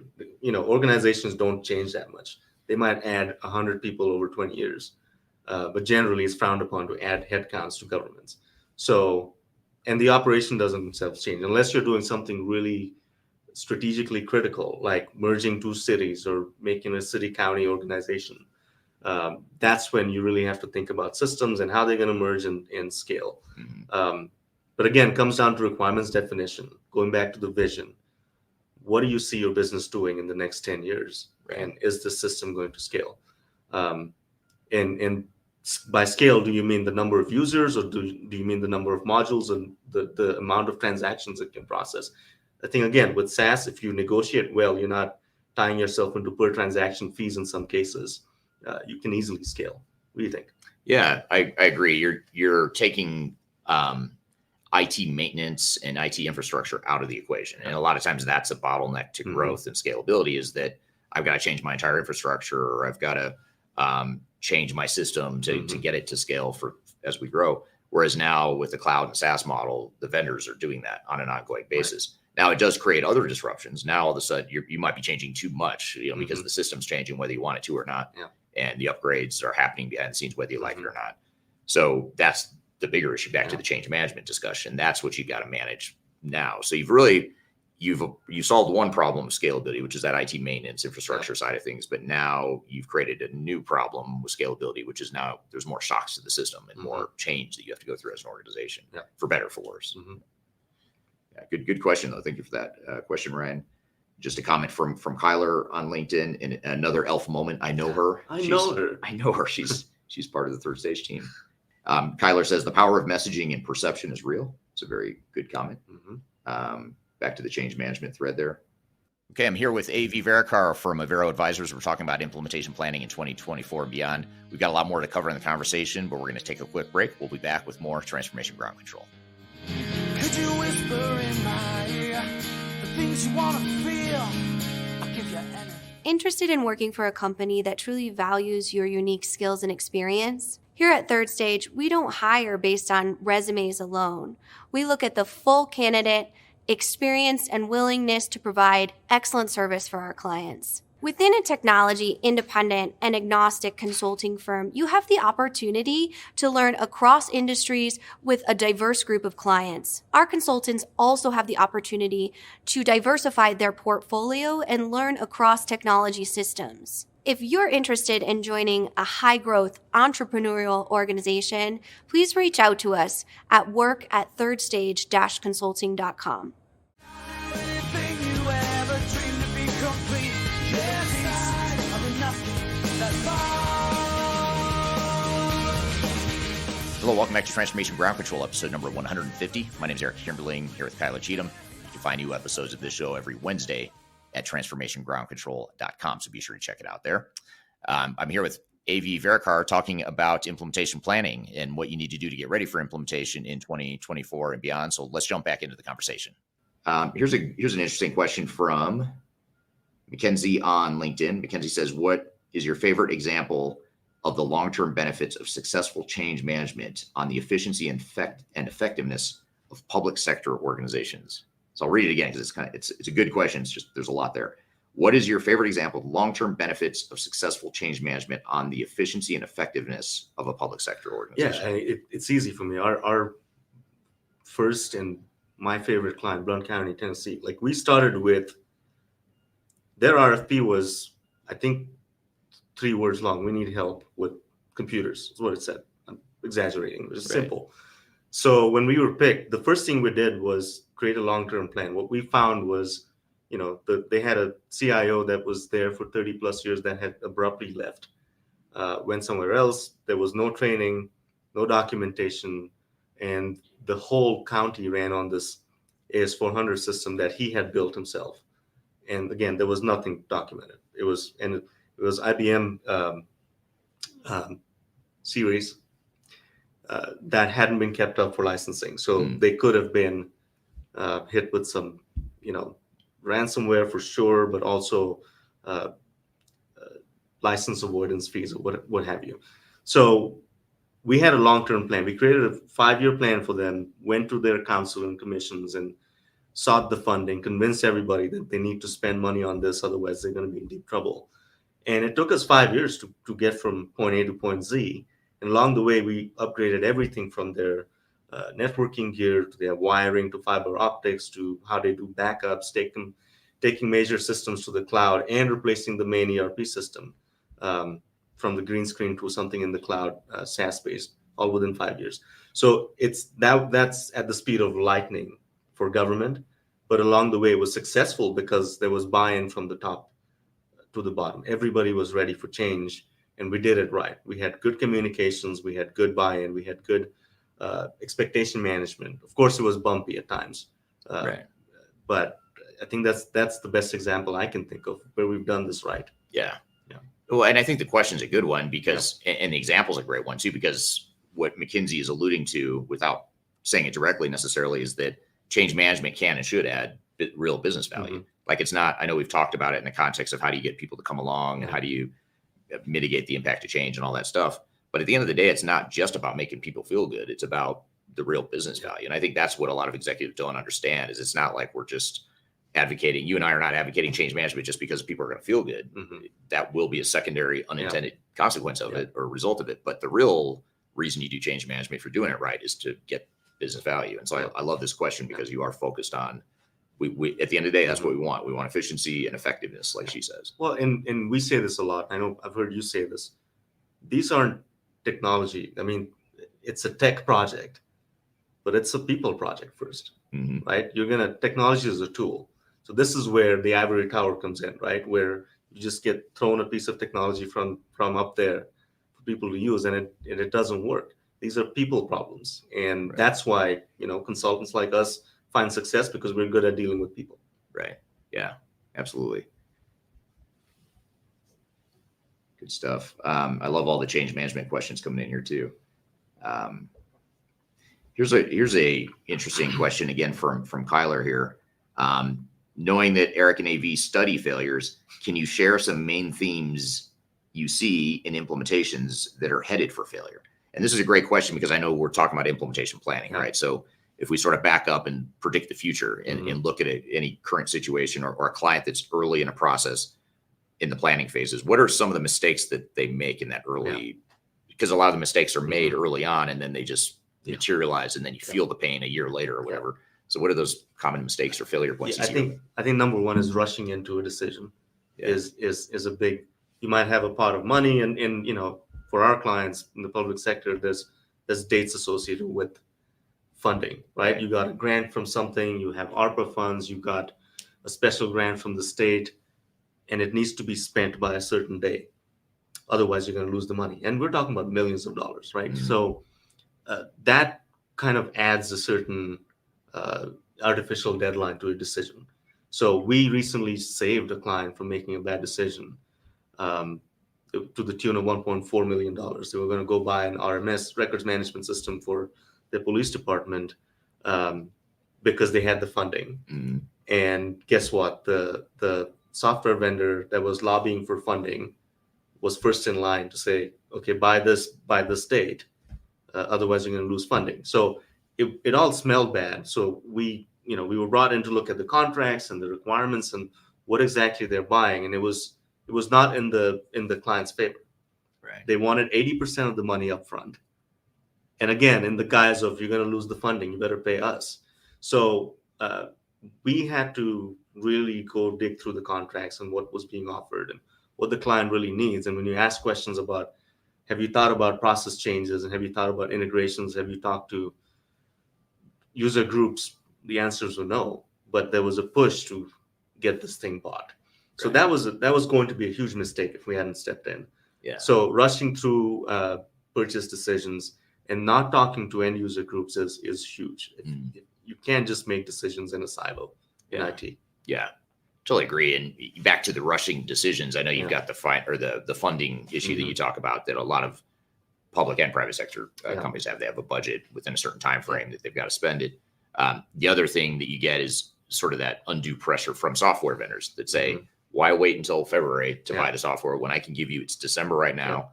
I can give deal. And I bet we're seeing a lot of that right now, actually, in December. It's the end of year end of fiscal year for a lot of software vendors, and they're trying to hit their numbers. So they'll give you a sweet deal. If you buy a bunch of software that you may or may not need, they'll give you a great deal on the discount.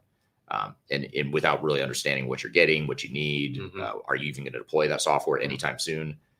That's the kind of stuff that you've got to watch for. And what we find too is the potential savings you get from making a decision faster. And the software vendors are going to hate that I'm saying this, but that money you save is usually not worth the risk you're taking on in the implementation itself. Yeah, the cost of not doing due diligence and process design and change management is worse than those discounts you can get. Yeah, and that's why you have to look at we're all human. We all have economic self-interest. A sales rep is trying to make their number and they're trying to make their commission. So if I can convince you to buy now, even if that's not your best interest, it's in my best interest, but may not be in yours. You just have to, they're not bad people necessarily. You just have to recognize it for what it is. Yeah. Good stuff. I think another, we talked about change management. Change management's a big failure point as you get into planning. Another one too is it sort of aligns with what you're saying about not rushing in and not making decisions too quickly. The other one is I just lost my train of thought. The expectation setting, having realistic expectations for what is this plan really going to take? If a software vendor comes to you with a proposal and says we can deploy Workday in 12 months, is that real? I mean, theoretically, maybe you could do it in 12 months, but is that really going to work for your organization? It's sort of taking the time to pick it apart and say, maybe 12 months needs to become 18 months, not because we want to be slow or delay a project, but because 12 months was never realistic. So let's create a plan and align that plan with more realistic expectations. And then that ultimately will serve you well going forward. You need to define what done means to you, right? At the outset. What does go live mean? Because the vendor will tell you, we can get this live in 6 months. Of course you can. Is it going to be useful to our clients? Probably not. Right. So if you can't just go by, all the lights turn green, so that means we're live. The definition of go live needs to be the client's definition of go live. What does it mean? And it's not one thing. You have to have 10 things mapped out and the final punch list, so to speak, right? It needs to be defined by the client, not the vendors. Right. Yeah, absolutely. With vendor input, of course, you can use the Of course, vendor's yes. Yeah, yeah. proposals as input, but it shouldn't be the end all be all answer to how you're going to deploy. Right. And we've seen that, people get stuck to a go live date, but that was defined 2 years ago because that's what they said. And from a vendor perspective, I get it. You need to deploy, implement, and get out of there so that you can start charging maintenance. But reality is different, right? Things come up, elections happen, budgets change, natural disasters, acquisitions in the private sector. And so my point is, go live dates set early on in the implementation work plan need to be fuzzy, because as you get closer, you're going to see clearly if it's going to work or not, right? And how that date needs to change. Yeah. So I think that's a big part of change management and stakeholder expectation management, because you're reporting to boards, reporting to councils that will question you. Why is this date changing all the time? And you can't be in this space where we have to stick to it because we said that certain thing 2 months ago or 2 years ago. Right. Yeah. Be flexible. Yeah. You can't just be that hell bent on hitting a date because you said those dates. Now, ideally, you get pretty close to, and you're realistic to begin with. You don't want to be completely arbitrary about it, but you also need to be realistic that like you said, you're going to learn more along the way. Things are going to happen along the way. And then how do you pivot and make sure you catch it? I think that's the key, is you need to know. It shouldn't come up on 30 days from go live and you're like, oh gosh, this isn't going to happen. You should know months before or whatever that date's not going to work. Let's shift it now before we get too close to it. Because then people start to panic, and that's where you get real change management issues. You get a lot of political, internal fighting and stuff like that, or doubt on the project. It creates a lot of skepticism. So you don't want it to be a surprise. You want to be, proactive about it, but also recognize. Well, that's where third party project management PMO team comes into play, right? Everybody has their day jobs on the client side. This is another day job on top of your day job, right? So let the experts do it. Bring in the experts, set up a PMO, do this in a systematic manner so there are no surprises. Right. Yeah, absolutely. Okay, I'm here with AV Verekar from Avero Advisors. We're talking about implementation planning in 2024 and beyond. We've got a lot more to cover in the conversation, but we're going to take a quick break. We'll be back with more Transformation Ground Control.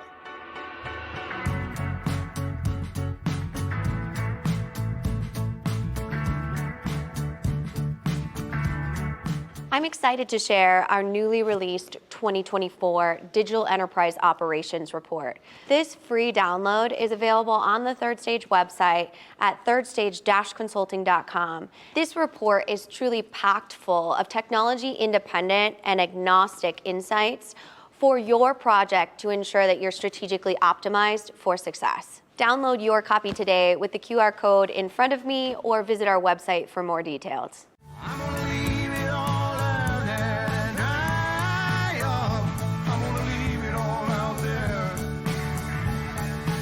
Hello, welcome back to Transformation Ground Control, episode number 150. My name is Eric Kimberling, here with Kyla Cheatham. You can find new episodes of this show every Wednesday at transformationgroundcontrol.com, so be sure to check it out there. I'm here with AV Verekar talking about implementation planning and what you need to do to get ready for implementation in 2024 and beyond. So let's jump back into the conversation. Here's a question I love. This is from Sam Graham, who's another regular listener on the show. So thank you for joining, Sam. I believe he's in Spain, I know he's from Spain. I don't know if that's where he's at right this minute, but Sam from Spain says, do many organizations still think that ERP is an IT system or an IT project, I should say? Yeah. And I think that's a fallacy, right? But just because it has the word technology in it somewhere or software in it somewhere doesn't mean it's an IT project. Right. These are business projects. These are people projects. And a lot of the CIO community is starting to see this too, because you can't expect a CIO, as smart as they are, to understand how every department works or how every function works, especially in governments. You talk about public housing agencies, such a specialized sort of organization that there's maybe 5,000 of them around the country, and each one of them is unique. Like really, they do things different way. They deal with the HUD at the federal level. And a lot of nuance goes into managing these organizations. So if you tell a CIO to come replace their legacy ERP system and make sure that, my 5058 reports are getting done right, these people have no idea, and rightfully so, right? So that's when you have to bring in a third party to assist with that. And going back to the question, just because again it says software doesn't mean it's an IT project. Yeah, totally agree. You should be viewing it as a business initiative that is enabled by technology and IT. Yeah. Here's a comment from William on YouTube. You might appreciate this, AV. William says, AV looks like he's about to dispense some vigilante justice. Exciting times. So I'm not sure what you said or did to. I don't know. I apologize for whatever I said. I think he likes it. I think he means it as a compliment. I don't know. But I thought that was a funny comment. Here's a comment from LinkedIn, just more of a follow-up to the SAP migration discussion or thread earlier. S/4HANA is quite different from ECC. Changes are night and day. And I totally agree. They are, back to your point, not just SAP, by the way, but a lot of these systems, D365 compared to Microsoft Dynamics. I mean, those are big material changes, entirely new systems that you're dealing with. And it's not a lift and shift. It's not an upgrade. It's a re-implementation of new technology, even if it's the same vendor. Here's a question. I'll broaden it a little bit. This is from Sam Graham as well. I'm going to broaden his question a bit. I'm going to change his question a bit and stick to the original intent. He says, are there enough experienced consultants out there to support the move?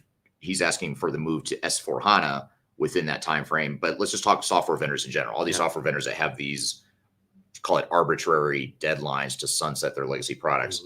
Are there enough technical consultants and technologists to help do it in that compressed time frame? Yeah, I don't know. So for the first time today, we're going to say it depends. I know it took us a long time to get to an hour. Depends on what the definition of consultant is, right? There's consultants like us that are not necessarily experts at a particular technology at the core. Like, we're not going to go configure systems, right? So when it comes to those kind of consultants, if you go on SAP's website or Yardi's or whoever's, thousands of resellers and partners, right? But how many of them are good? Or how many of them have the resources today to come help you with this? So it remains to be seen. I'm not sure with the numbers, especially on SAP, how many are out there. If you go to the suburbs of DC, if you throw a stone, you're probably going to hit an SAP consultant, right? But I don't know in general the numbers. What do you think? I don't know either. My hypothesis is that, and we're feeling it qualitatively in several of the software ecosystems, that there's a strain on resources. In general, just back up even more, look at the whole macro global economy, the workforce. A lot of companies are struggling with labor shortages and just getting the right talent, the caliber of talent that they need.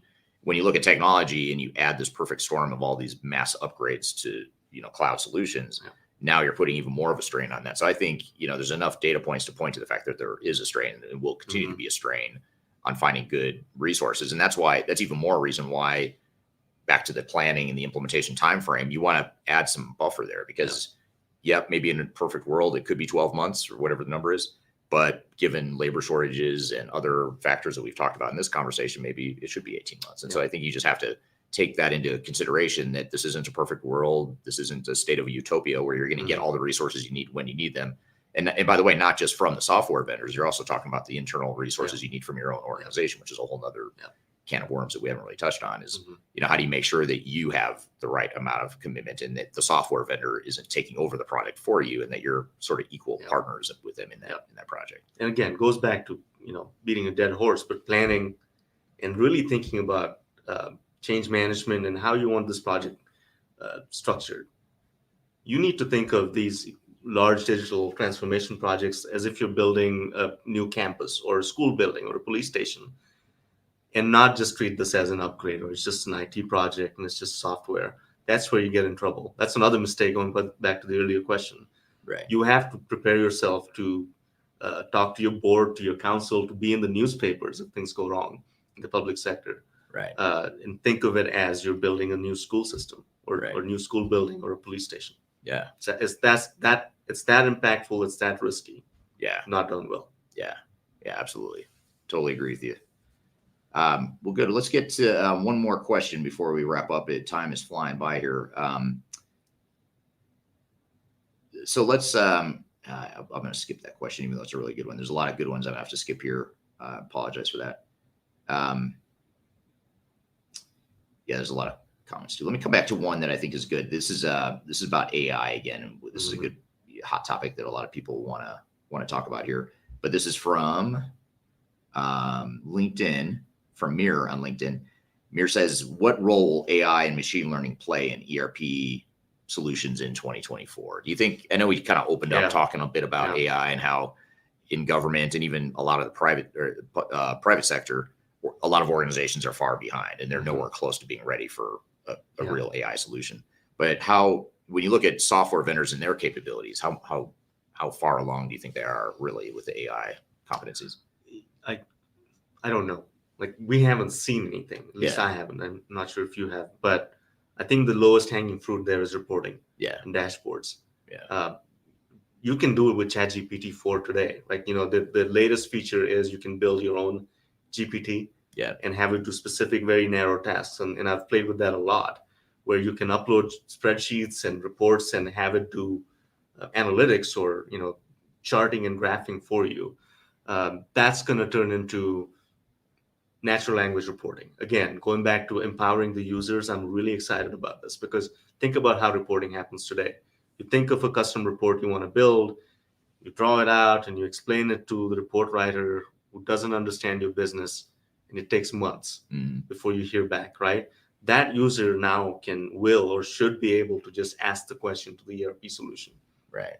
Like you ask Siri or Alexa, hey, how many sweatshirts did we buy for Parks and Rec last year? And it should tell you.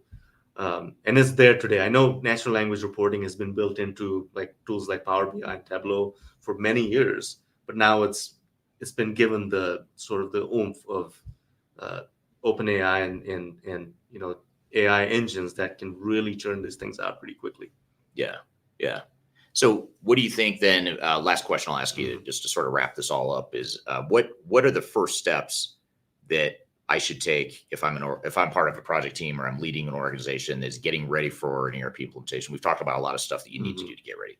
What are the first steps? Like, how do I get started? With all the stuff we've talked about so far, what are some of the steps or the best ways to just get going on that planning process? So it depends on who you are, right? If you're a CIO that's been handed this project, take a step back, because again, this is not a technology project anymore, because the vendor is going to do a lot of the work for you. Should, right? You don't have to worry about infrastructure other than bandwidth and making sure it's cyber secure. Take a step back and think of the vision. Go talk to the executives, go talk to the end users, and spend some time assessing your current state and creating a plan for this implementation. So in the public sector, having to go out to RFP is beneficial in that sense. You're forced to do a scope of work. You're forced to do requirements definition. Right. And it's rare that someone just goes out and buys something quickly. So doing the upfront work is really critical, going back to our discussion. And by the way, on our website, we have a handy little checklist on how you get started and how you implement a system. Go download that, please. And I imagine Megan will probably drop it in the chat. I hope she's still on. And she'll drop it. But anyway, there's a lot of material available on Third Stage and Avero's websites that tell you how you go through this. Of course, it's not all comprehensive. You have to talk to us to understand some of it better, or better yet, hire one of our companies to do it for you. But if you're prepping to go into an ERP implementation next year, I think this is a great time to just sit back and think about how you're going to kick this off in January or February, and really have a plan for it, because you can't just spring it on people. You can't just say, next week we're going to kick off this project and it's just an upgrade, don't worry about it. That's the worst thing you can do for yourself. Yeah, totally agree. Yeah, and I think having a checklist like what you're talking about is key, and making sure that you have at least started to scratch the surface on all the major work streams that you're going to have to plan for. So certainly the technological piece, laying out what that roadmap is, what are the major milestones, the business process piece, change management, all that stuff. And a lot of times too, one of the first things you can do is just start to get an inventory of what things are like now. What are your current state processes? You may all have it in your heads. You may have some old documentation, but just getting your arms around and just understanding what are we starting with? What are we working with here? And then that's going to springboard into what is the future state? How can technology help? So you don't want to forget the current state, as part of that planning process. And there's a lot of cool tools available right now. We didn't go into process mining. Yeah. It's something cool we haven't really got into, But process mining tools can help you really understand your systems and processes at a deep level. Back when we started doing consulting, we were using Visio. Right now we do BlueWorks Live, and now we have process mining. So if your systems are set up right, you can plug in these tools that will automate this whole process for you, tell you where your bottlenecks are, tell you where your redundancies are. You can use that to really, as a springboard, to plan for your next implementation. Yeah, absolutely. Well, good. Well, I want to thank you for being here. This is a great conversation. Thank you to the audience. The audience had some great questions here. A lot of them we didn't get to, which I apologize, but you've given us good inputs for future podcast episodes that we can come back and answer some of these questions. So be sure to keep listening to the Transformation Ground Control podcast. So I thank you for being part of the live production here. This is the first time I can shake a hand in an interview. So thank you. Yeah, look at that. Usually it's virtual and I can't shake hands. So it's fun to do this in person. Thanks for making the trip to Denver. And absolutely. Okay, we're going to shift gears a bit, though. We're going to get to some more segments here related to software implementation here. Now that we just finished this great conversation with AV, we're going to talk with Kyler about implementation red flags. We're going to talk with Nate Stroeher from the Third Stage Consulting team about early warning signs of trouble during implementation. And then finally, last but not least, we'll have Greg Benton on the show to talk about implementation readiness and what are the things you need to do to get ready for your implementation. So we're going to take a quick break. We'll be back with more Transformation Ground Control.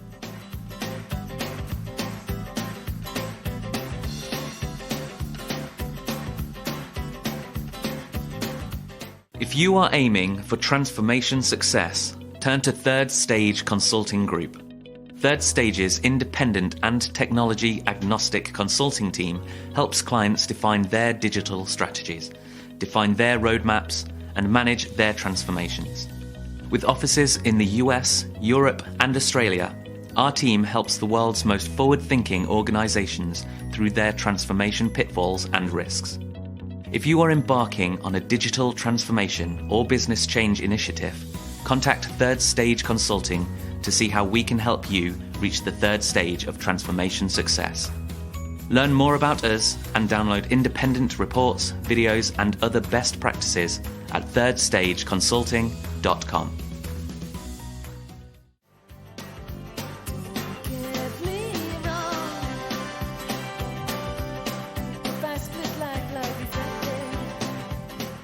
Hello, welcome back to Transformation Ground Control, episode number 150. This is the software implementation episode. Thanks for joining us here today.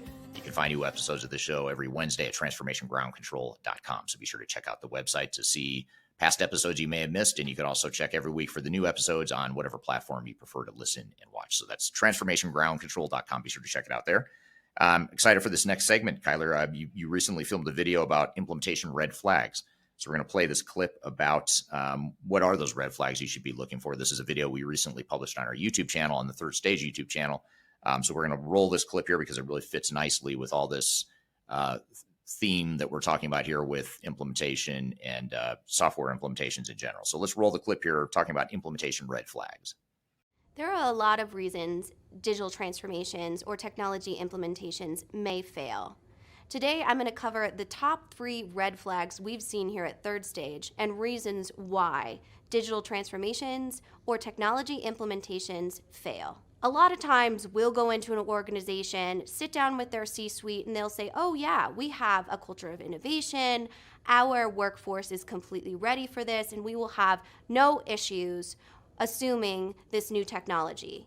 Oftentimes we say, that's great. It's awesome that you have an unbelievable culture, and that's going to be really helpful. However, organizational change management strategies still need to be involved, no matter the company culture. The first step in understanding your company culture, especially for the executive team that is not immersed in the front lines or day-to-day overall execution, is assess. Learn about your business through cultural assessments, through surveys, through an autonomous third party, to make sure you understand the level of risk associated with your culture. I can promise you that if your company culture is not amenable to digital transformation, your project will fail. The second red flag we're going to talk about today is business processes. A lot of times we go into an organization that is so excited and motivated for a new technology, however, they haven't done their homework to make sure that they're ready for one. Understanding your business processes from the front end to the back end and the entire life cycle of your data is absolutely critical to making sure you are ready for any technology implementation or digital transformation.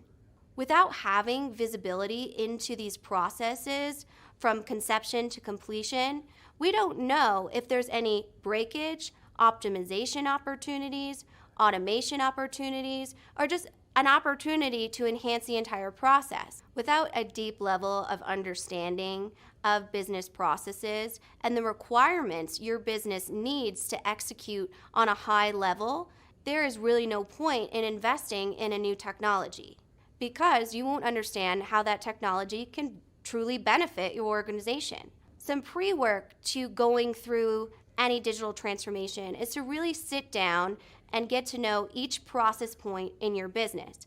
Cross-functionally, how does each department operate? How do you make sure that your warehouses' inventory levels are sustainable, or that your distribution footprint is most effective, or that your vendor partners are diversified?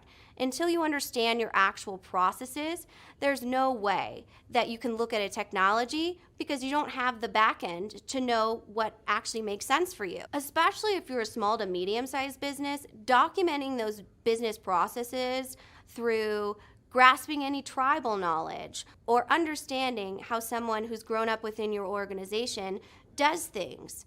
Making sure that you have all of those data and roles and responsibilities is going to be critical to making sure you choose the best technology for your organization.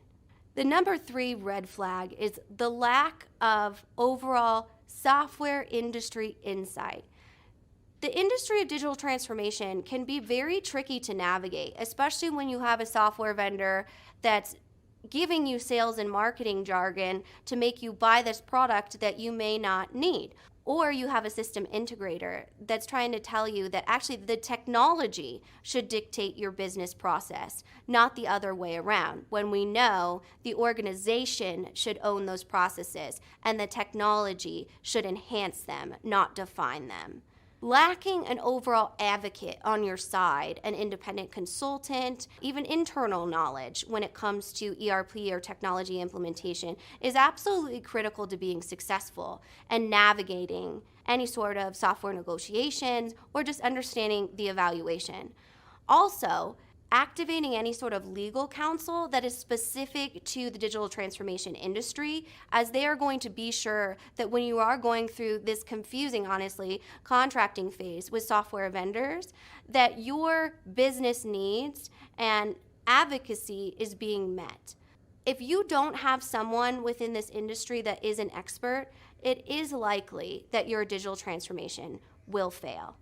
If you're interested in knowing more about what it means to partner with a digital transformation agnostic and independent consulting agency, please reach out to me at kyler.cheatham@thirdstage-consulting.com and I can connect you with one of our industry experts. All right, great video. Thanks, Kyler. That was a good discussion around what some of those implementation red flags are that you should be aware of. We've got a couple more segments we're going to get to, too. We're going to have Nate Stroeher on the show here in just a moment to talk about early warning signs of trouble during a ERP implementation or digital transformation.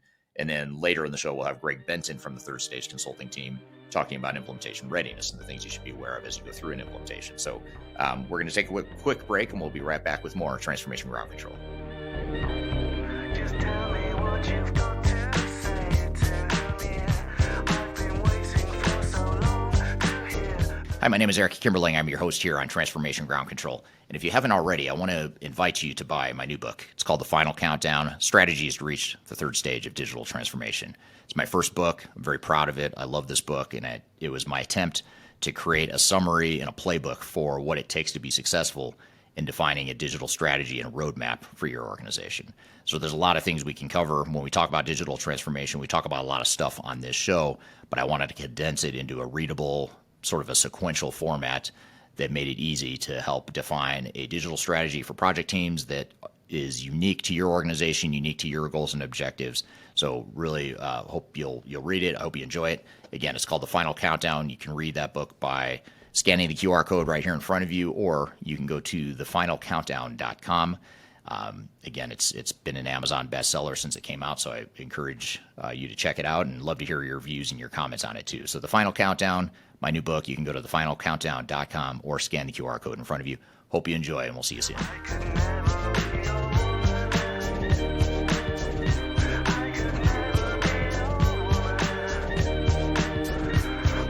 Hello, welcome back to Transformation Ground Control, episode number 150. My name is Eric Kimberling, here with Kyla Cheatham. You can find new episodes of the show every Wednesday at transformationgroundcontrol.com. I'm excited for our next guest here. We're going to have Nate Stroeher on the show, who we recently had a chance to sit down with and have a discussion with him around early warning signs of trouble. So let's roll the clip here where Nate talks with us about what some of the warning signs are and the things you should watch for to indicate that you might be running into trouble in your implementation. So let's roll the clip. So Nate, thanks for being here with us today. I know you, in your experience here at Third Stage and leading a lot of our clients through digital transformation journeys, have seen a lot of failures in potential projects, and then also after the fact to come in and kind of triage these projects as well. So let's just jump in and start from the beginning. Can you give me some examples of ERP failures that you've witnessed throughout your experience within the industry? Yeah, you know, traditionally we're called in during the late innings of a failed ERP implementation. It usually takes a while for a client to figure out that they're really in trouble. And we've really seen everything from like a project that we're currently working on now, which is really more of a small course correction. We don't need to start over the project, but we really needed to come in with the client, take 1 or 2 steps back, reevaluate where we were, and create a plan and a vision going forward to correct the issues and really get them to where they want to be. On the other end of the scale, we've been asked to completely rescope an ERP implementation that had gone over double its original budget and had not passed through even the configuration phase successfully. In that case, we had to take a step back and completely rescope the entire project. We started with choosing a new implementation provider and literally went through every step beyond that to re-implement this ERP project this client was working on. Wow, that's a pretty big scale. So what is the configuration phase for myself and some of those listeners that might not know what that is? So on an ERP project, you go through and you start off with the first step is really learning your requirements. So step number 1 is really saying, what does the system need to do? What do you need to get out of the system? The second step, and really the second out of 6 steps, is the configuration stage. And that's really getting in saying, now that we know what the system needs to do, now we're going to configure the system or setup. We could also call it the setup stage. And that's really configuring the system for how it will best solve the requirements of the organization. So if you think of a 6-step process, not a equally divided 6 steps, each step is definitely weighted differently, but really the requirements and the configuration are the 2 most important phases on any project. The client that we ran into and were asked to guide them through a failed ERP implementation, they hadn't really even gotten through that configuration phase. So it's safe to say that they really had learned maybe what the client needed a system to do, and that was about it through their entire through their entire effort. So they really started off, like I said, way behind the 8 ball of a 6-step project. Wow. Okay. And so when we're talking about these red flags or warning signs that your project is headed for potential failure or totally over budget or the timeline is completely blown up, what are some of those red flags that maybe for this case study the client didn't see? Probably the most important red flags that they didn't react on. So I'm not going to say that they didn't see them, because Sure. they might have seen them. That obviously stands to be argued with in any case you run into. But I think the first thing that, in looking back at almost every one of these projects, is right off the bat, they started to slip on schedule, milestone deliverables, and budget. And really none of those 3, and we'll, I think, get deeper into this probably later in the podcast, none of those 3 are in and of themselves huge warning signs, but it's really important. And our clients, almost to a T, when we come into a failed implementation, did not address and did not look deeply enough into those issues and say, is there something underlying here that's really causing us to really early on in the project go over budget, fall behind on milestones and deliverables, or really just have a schedule that was just immediately starting to fall more and more behind. Right. And you're right. We will jump into some of those and unpack them later in the podcast. But I'm wondering, for a lot of our community that listen to Digital Stratosphere podcast, are early in their implementation, or early in their software selection or digital transformation in general, what are some of those key tactics or best practices that they can do right now that they are in kind of control of? You'd mentioned, kind of establishing an internal strategy, those types of things. What are some of those things they can do prior to an implementation or a software selection? I think it's really probably breaks down into four very important steps. There's more than these four, but really you have to start out with a clear and uniform vision of the future and how technology will support that vision. You have to, as an organization, you have to sit down and say, where are we now and where do we want to be in 3 to 5 years? Come up with a clear vision of what that is, and then say, okay, how will technology enable us to get there? What do we need the technology do to support us to get to that vision? That's really step number one. If you don't have a clear vision of where you are going to be and how technology is going to help you, you're already starting to aim at a different target. Then you have to sit down and say, do we have the right people in place? Are we including the right people at every level of the organization to help us see the vision through, and more importantly, to help us get the technology in place to see that vision through? The third and maybe the most important out of all of these things is 100% leadership buy-in. I would say to a T, every failed ERP implementation that we've come into, there's been some sort of change in leadership, some sort of doubt as far as how much bought into the process the leadership is. It's very important. And we kicked off a client 2 weeks ago, and it was such a great sign when the CEO came in and sat down for half an hour and said, here's where we want to be as an organization. Here's where technology will help us. And here's why this team from Third Stage Consulting has been brought in to help us get to where we want to be. And as he left the room, he said, I'm going to let you guys take care of everything else, but you have to know that this is my number one priority for our organization, and this will get done, and I will make sure you have the resources to get this done. That set everyone in the room a clear understanding of the fact that this is where we're going to go, and I want this to happen. And that was the CEO really setting a mood for the project. Finally, and really probably the most important, well, I keep saying the most important, but one of the most important factors is you really have to have a detailed roadmap of the transformation. And you really need to sit down, and I always break them into just 3 very broad buckets. You need to know what it's going to cost you. You need to know how long it's going to take you, and you need to know the road resources that you're going to need to get this plan in place and to eventually put the technology in place that will help you as an organization. Yeah, that's a great kind of 4-step program, and definitely equally important are all of those different best practices, right? In making sure that your project is successful. And we talk a lot about that future state analysis, making sure that that executive alignment exists. And what a dream client to have the CEO come in and say, like, this is number one. I mean, that's awesome. You must have been, clapping your hands at that point in the meeting.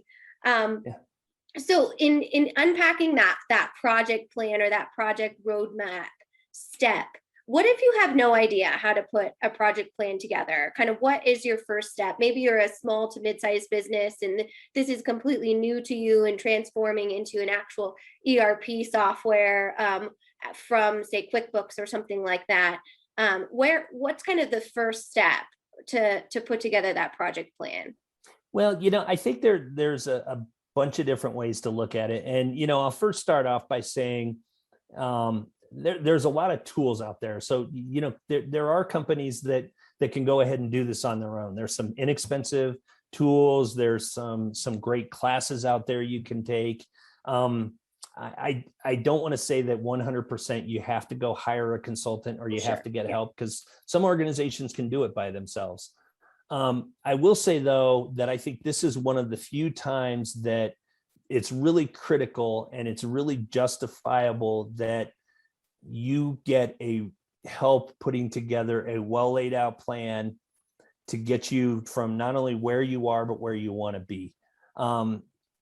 Again, a good plan is not going to guarantee success, but when they talk about failing to plan is planning to fail, I think this is a really important way to look at it. And so if you're going to look at any of your technology spend throughout an ERP implementation or a digital transformation, there's probably no more critical time to get the steps right and to put your money or invest your time and resources than in the planning phase. So I really have to say that this is the one time that it really pays to go out and get professional help, get people that can guide you through the steps that you need to take to put a plan in place and to really give yourself a vision of where you are and where you want to be.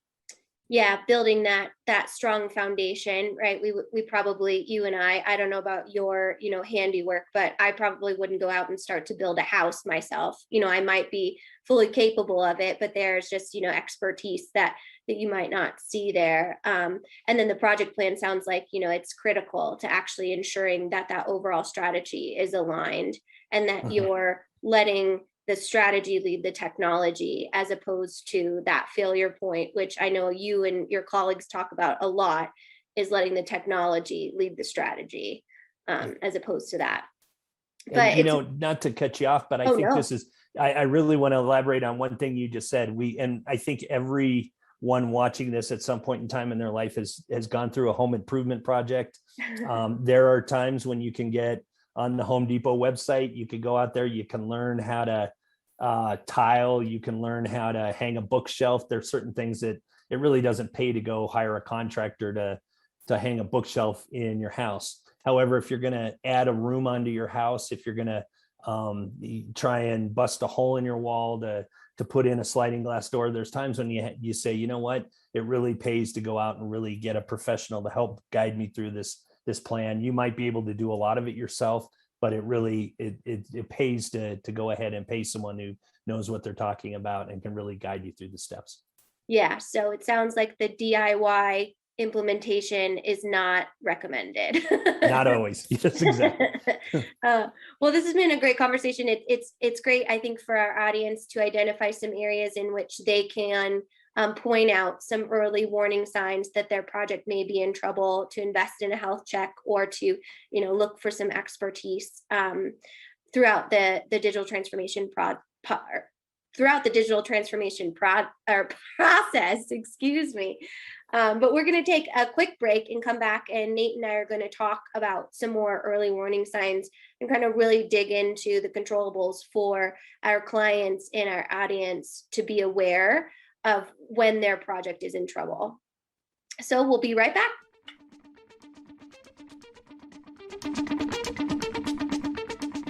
If you are involved in any sort of digital transformation or business change initiative, you will want to download the 2021 Digital Transformation Report. With its comprehensive overview of business and technology trends and best practices, this report is a must-have guide for any transformation project or executive team. Download this free report by visiting Third Stage Consulting at thirdstage-consulting.com. You can also visit our website to learn more about us, or download independent reports, videos, and other best practices. Again, visit thirdstage-consulting.com today to learn how to take your transformation to the third stage of success.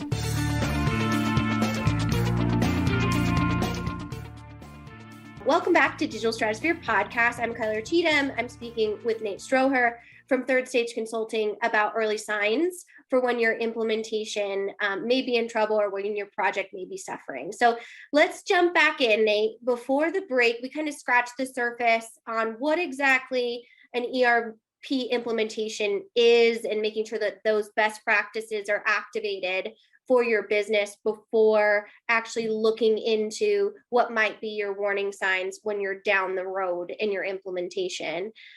So you touched on some of the project plans and the critical pieces for executive alignment. What are some other examples of early warning signs in a project that may be in trouble? I think that the second or the other thing we run into all the time with failed implementations is a lack of a clear understanding or buy-in for the vision. Or in other words, it's not clear or agreed upon where we are going or what the desired outcome is. And there's two ways to dig into this, but I think it's really important to not only have a clear vision of here's where we are, here's where we want to be, or here's the desired outcome from this project, but also what role each of the operations within the organization play in that vision. So really, again, when we talk about the need and the importance of executive visioning, there's two parts to that as well. And it's not only like, where are we and where do we want to be, but how does each individual function and how does each individual lead to, or how do they contribute to that overall function or overall vision or goal. And so to summarize, I think it's, we all start off with kind of a clear understanding of here's where we want to be and here's my role. But unless it's really clear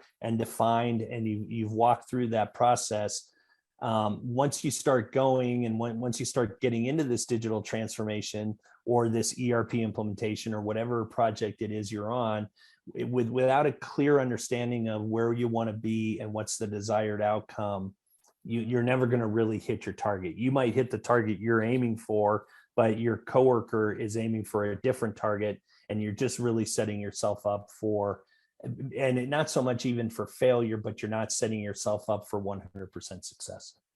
Yeah, absolutely. And that is a great tie back to our podcast episode last week with Braden, your peer, who talked about maximizing your ROI for your implementation and making sure that you are optimizing all of those, not only business processes, but organizational change management and overall communication with your organization to make sure everybody just knows what they're doing. So that makes a lot of sense.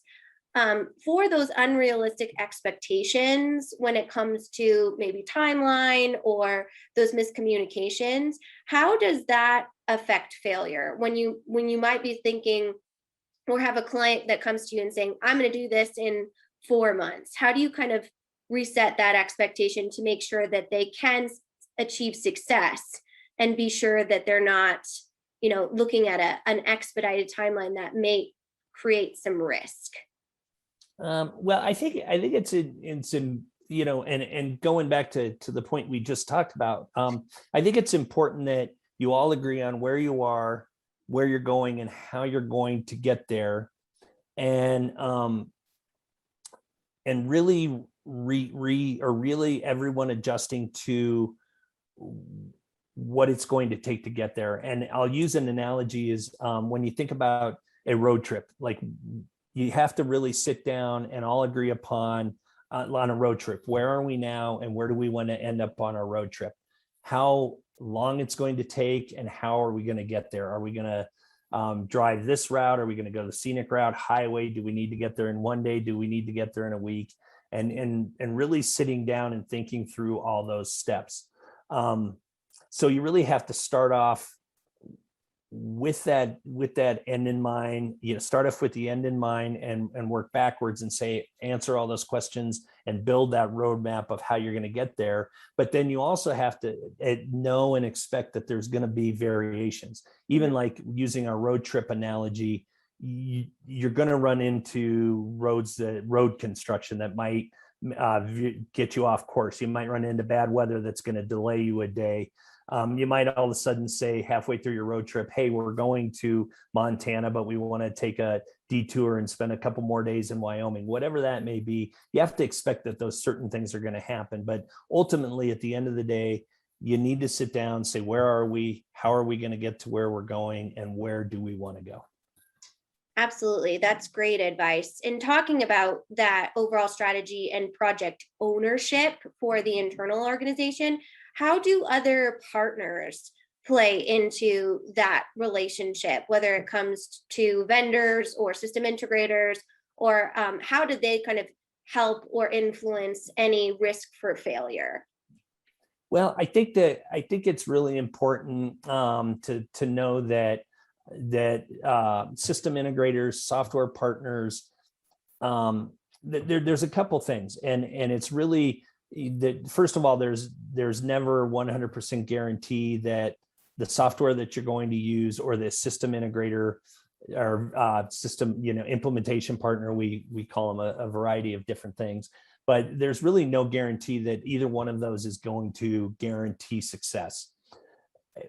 The more you sit down and you work with these software partners, system integrators, and sit down and try and realize that it's a collaborative effort throughout the process, and really sit down and learn that, try and get a really good grasp on which of these softwares and which of these integrators will learn your business, which one of them fit into your culture, and which one of them are going to work side by side with you to come to the best solutions. Again, there's really no 100% guarantee, but it's really sitting down and going through the process of setting up requirements, talking through the requirements with them, hearing them tell you, yes, we can solve your problems, we can meet your requirements, but also having them show you how they can solve your requirements, how they can help you through this, and really laying out what that partnership is between your organization and theirs that's going to get you to where you want to be. Yeah, that's so much to navigate. And just so our listeners understand, what is Third Stage role, or your team's role, in kind of that communication and almost, I think you kind of look like an advocacy group for our clients, right? Yeah, so third stage is traditionally brought in to lead, to start off with on any digital transformation project.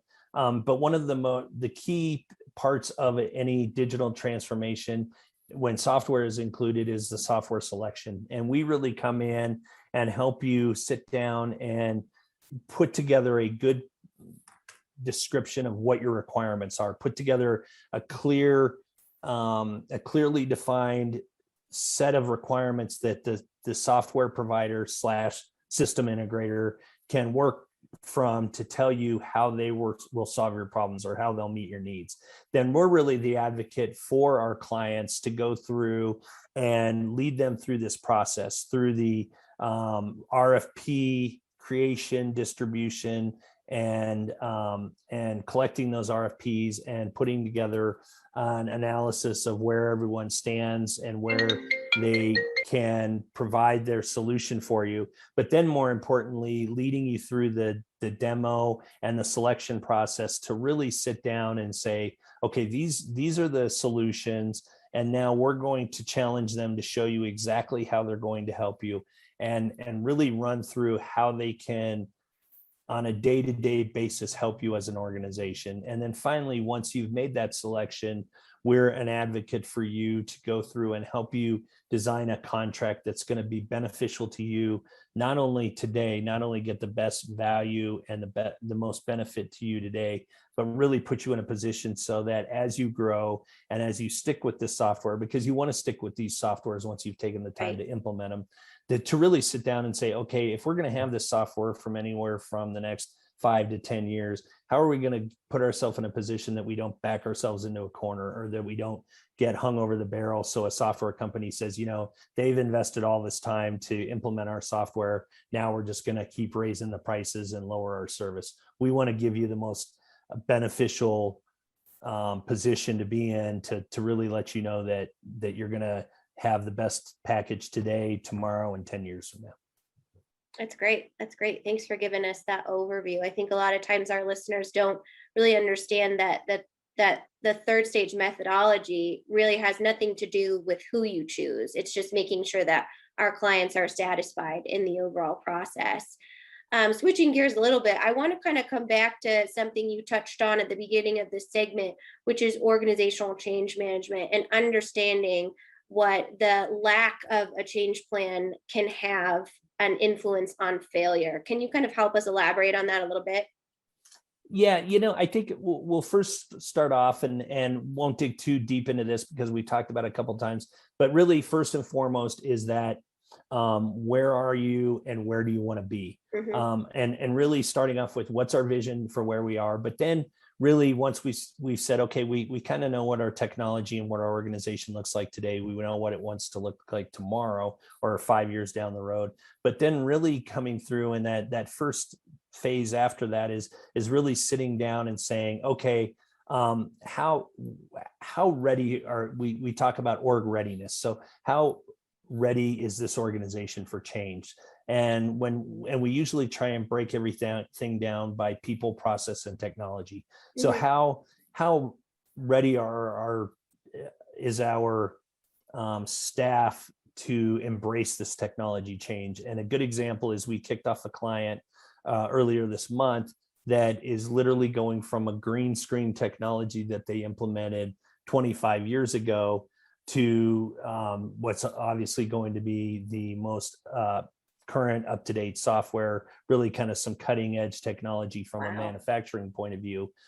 These people are really, really good at what they do. They've built great processes, but they also to a T all realize that running the / commands, working off a green screen is going to be 100% different than the navigation through a system. And then not only that, they're going to have so much more at their fingertips as far as data that's available, artificial intelligence, analytics, all those different things that really are major shifts in the way you do your job, not just allowing you to do your job better, but really changing the way you do your job.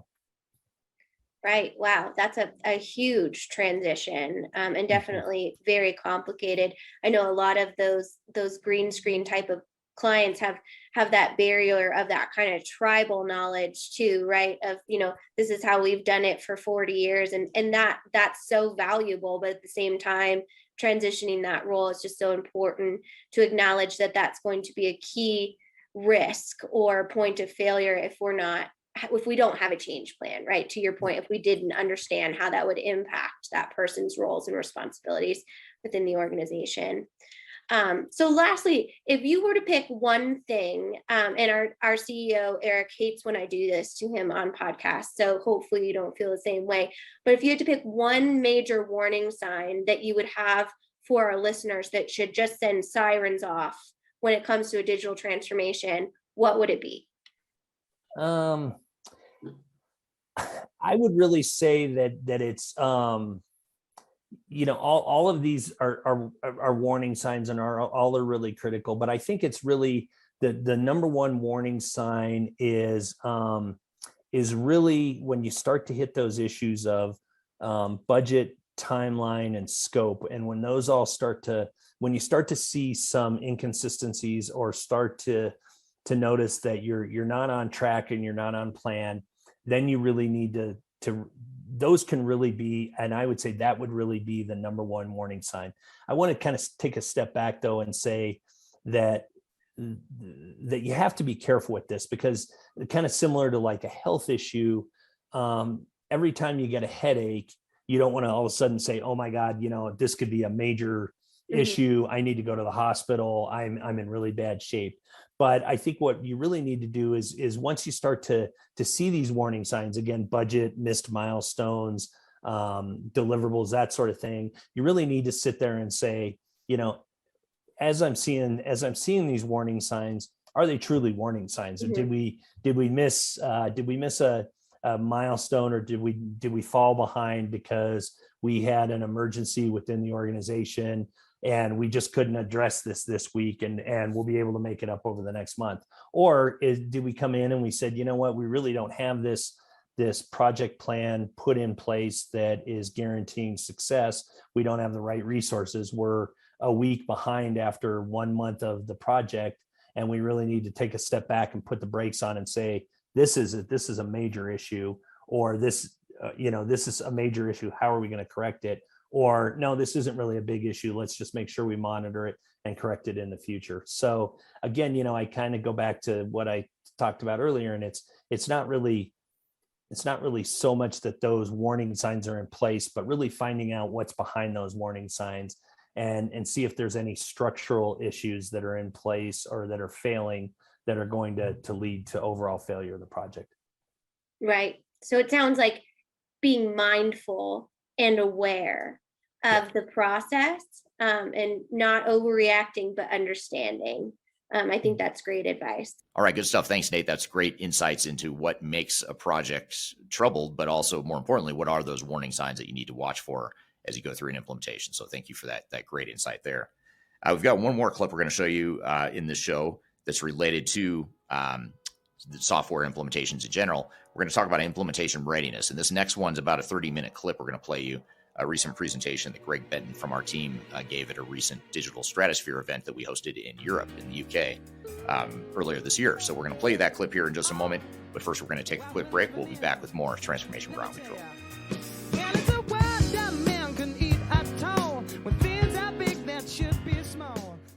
Interested in working for a company that truly values your unique skills and experience? Here at Third Stage, we don't hire based on resumes alone. We look at the full candidate, experience, and willingness to provide excellent service for our clients. Within a technology independent and agnostic consulting firm, you have the opportunity to learn across industries with a diverse group of clients. Our consultants also have the opportunity to diversify their portfolio and learn across technology systems. If you're interested in joining a high-growth entrepreneurial organization, please reach out to us at work@thirdstage-consulting.com.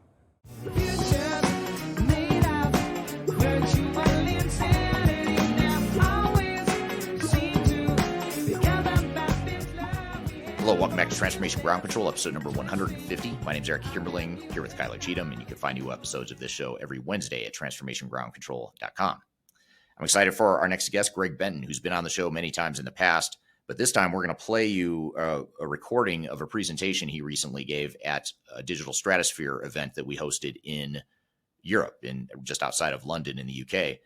Earlier this year, he and I were there hosting and facilitating this conference with a bunch of CIOs and subject matter experts in the UK. And in this particular presentation, the reason we wanted to play this presentation for you here today is because it's Greg talking about implementation readiness and the things you should be thinking about to get ready for an implementation and to ensure that your software implementation stays on track throughout. So let's roll this clip of the presentation of Greg Benton talking about implementation readiness. So you'll see some information in here.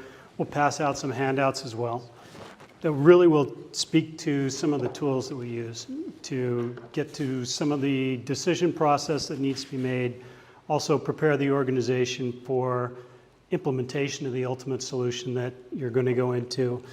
But it's a very tried and true path. And ERP, as we've been talking about all the way along, has really evolved over the last decade or so. It's moved away from being a single software vendor type of delivery to everything that is involved in what we call the ecosystem surrounding your enterprise. So it's really evolved from ERP to digital enterprise operations. So Eric and I have done a video on the death of ERP. It got tons of views. I mean, lots of attention. But it really should be the death of ERP, long live EDO, so digital enterprise operations. If you see the core supply chain, finance, payroll, human capital, what we think of as ERP, that is always surrounded by other applications, CRM, asset management, on and on and on.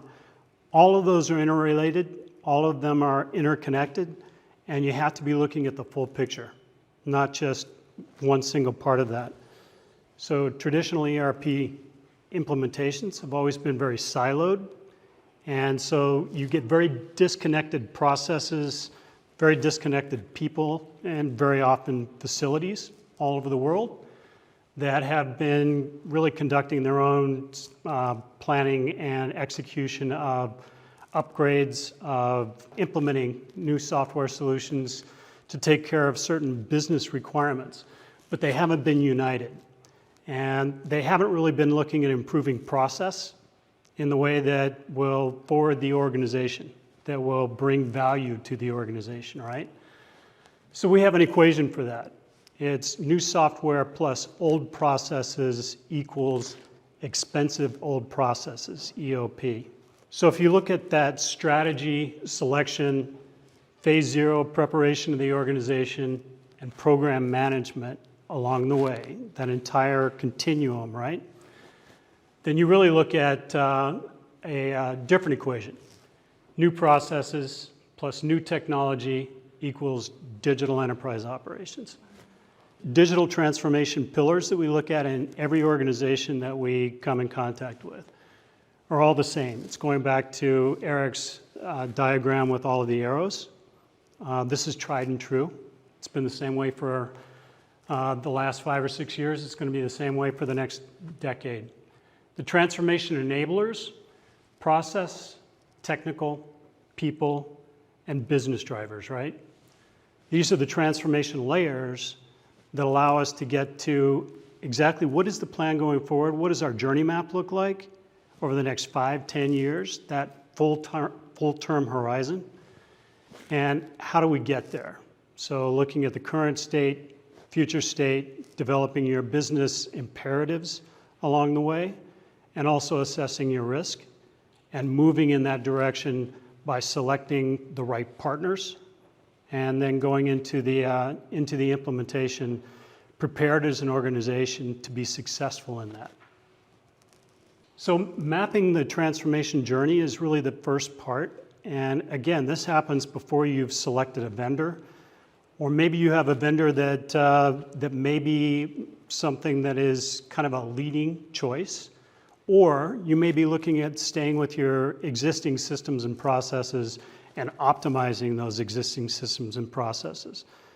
Either case, you're going to have a map that's going to be showing how you start at the beginning, how you move all the way through that, and then you're going to be managing to where you are in that journey all the way along, and reporting that back to the key stakeholders in the organization, including your executive team.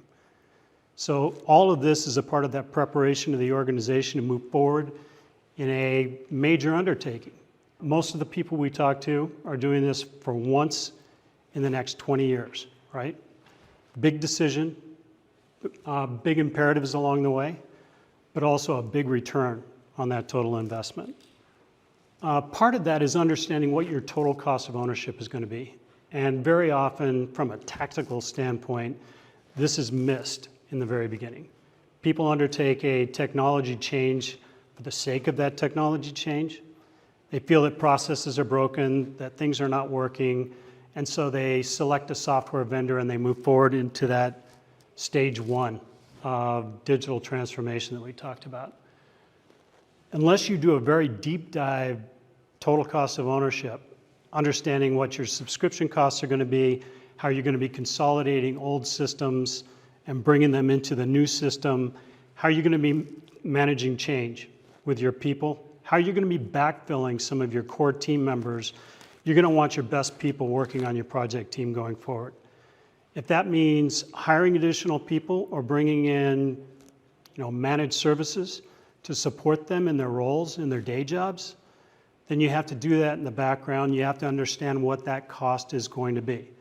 So you have to understand your internal costs, your external costs, your chief financial officers and CEOs are going to want to know from an operational standpoint what it's going to cost me, from a capital expenditure standpoint what it's going to cost me. And so putting together this type of an artifact and doing a very deep dive on exactly what it will cost happens before you choose a software vendor partner or vendors in terms of a hybrid solution, because those can all be factored in later to really drill down to what the actual cost is going to be. But you have to, for your business case up front, understand exactly what this is going to look like going forward. So we were talking a little bit earlier about ROI. Two things. One is without the total cost of ownership or really a relative cost of ownership for any solution going forward, you can't establish what your return on investment is going to be. So that's kind of a misunderstanding that I think has been propagated on the market, again, by software vendors, because they tell you the best practices are going to produce this type of return on our software. They call it value engineering internally, right? But they use industry standards that very often don't reflect what your business is going to go through in terms of this total cost. They don't reflect the internal costs for your teams to be dedicated to an implementation over the next couple of years. It doesn't take into account a lot of the factors that you saw in the TCO modeling. So that has to go into offsetting the formula here, where the return has got to be based on your actual numbers, what you expect to save in time, in effort, in the value of the data that you're able to get out of the systems in the implementation of a new software solution, right? And so much of this helps with not only justifying the project too, but also defining what the business value is and helping provide some governance around the implementation. Because if we know where the business value is and what the expected business benefits are, it becomes a lot easier to make project governance decisions around, do we add that extra module? Do we customize the software? Do we do a third-party bolt-on? And make those game time decisions in the context of where's the business value. And if we can't deliver business value within that decision, then it's probably not the right decision to make. But if we can justify it with business value, then we can. So I think a lot of times organizations do a business case if they're lucky enough or if they're proactive enough to do one in the first place. Even those organizations will do a business case. They get the sell in or the buy-in to sell the project, and they get the project approval, and then they sort of set the business case aside and then just start implementing without going back to it to sort of use it as a governance tool during the implementation. So there's a lot of short-term value that comes out of that in addition to that longer-term value as well. Okay, the transformation readiness objectives, essentially, we've gone through this quite a bit, and the roadmap that you showed with the different chevrons was really talking about these primary pillars as well. But strategic and executive alignment, operational readiness, technical readiness, people readiness, and project governance are all of the things that we intuitively know have to be set up front, right? And again, I just keep pointing out that all of this happens before you choose a software vendor and before you choose a systems integrator. So this one is the people readiness. And since we're in London, I just I gravitate back to Ben-Hur and some of the old movies. I don't know why. But we keep you alive to serve this ship, roll well and live. That's the forced down approach to the people in the organization. You're telling them, this is where we're going to go, and this is how we're going to get there. That's not the way that we approach these things, right? That's not effective change management.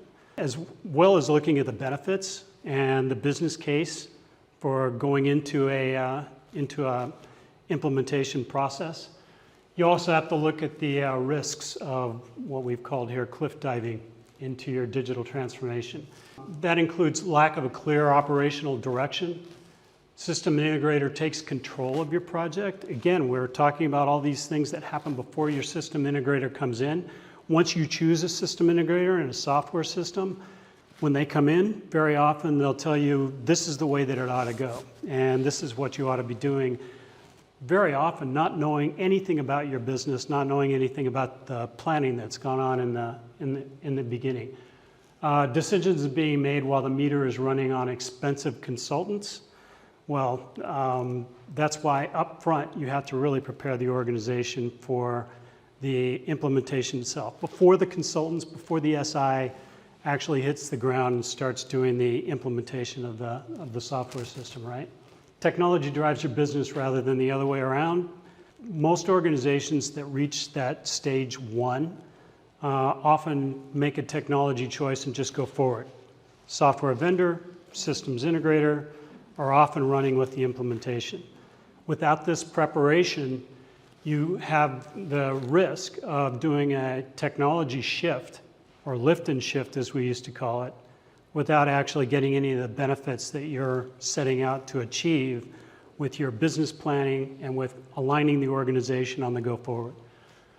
Too much time and money spent on the project. This is the real main failure point for most implementations. I think you would agree, Eric, is when an implementation runs overly long, the only ones that benefit are the systems integrator that's putting consultants on the job and the software vendor, because the software vendor doesn't have anything to lose with a long implementation term, right? So we need to make this as efficient as possible. Otherwise, projects are considered failures if they run way over budget, which equals way over time. Same thing. Project team employee and executive frustration. No project is linear. If you end up without the upfront preparation, for instance, data cleansing, if you don't have the data cleansing, you have to back up, you have to do some of these things to get the project back on track. You end up with huge fatigue in the organization. We're working on a 5-year-long implementation right now that we were asked to come back in and rescue. Our remediation has taken 6 months. We've got it back on track for a go live after 5 years in 3 months hence. And that required just getting everybody back on board with everything that we're talking about from a change management and a project involvement standpoint, and also backfilling some of the resources with other people so that they could spend the time required on the project. All of this staffing, the change management aspect, everything going back into the go forward strategy for the implementation, and beginning with your systems integrators and the software vendors at phase 1 is what we call phase 0.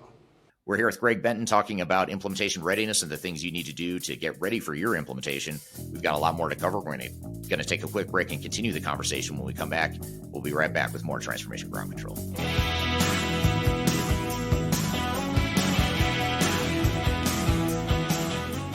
Hi, this is Eric Kimberling with Third Stage Consulting and your host of Transformation Ground Control. I want to encourage you to read our Guide to Organizational Change Management. It's a free report or free guide that we published. It's one that I actually wrote that talks about best practices and lessons learned as it relates to change management. So as you know, on this podcast, we cover a lot of stuff related to the human sides of change, organizational change management, including training, communications, org design, all kinds of stuff as it relates to change management. So if you're trying to learn more about change management, or you're looking for more direction and ideas on how to get started on your change management strategy and your overall journey, be sure to check out this guide. You can read it by scanning the QR code on the screen in front of you, or in the links below for this particular podcast episode. You can find a link to take you to the page that will allow you to register to go ahead and download that and read it for free. So be sure to check it out. It's the Guide to Organizational Change Management, written by yours truly. I hope you enjoy it. Let me know what you think, and hope you enjoy the rest of this episode.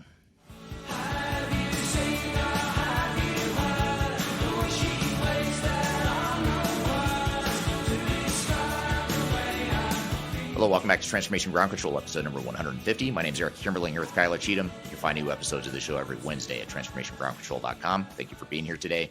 We're in the middle of a conversation or playing you a presentation of Greg Benton from the Third Stage Consulting team talking about implementation readiness.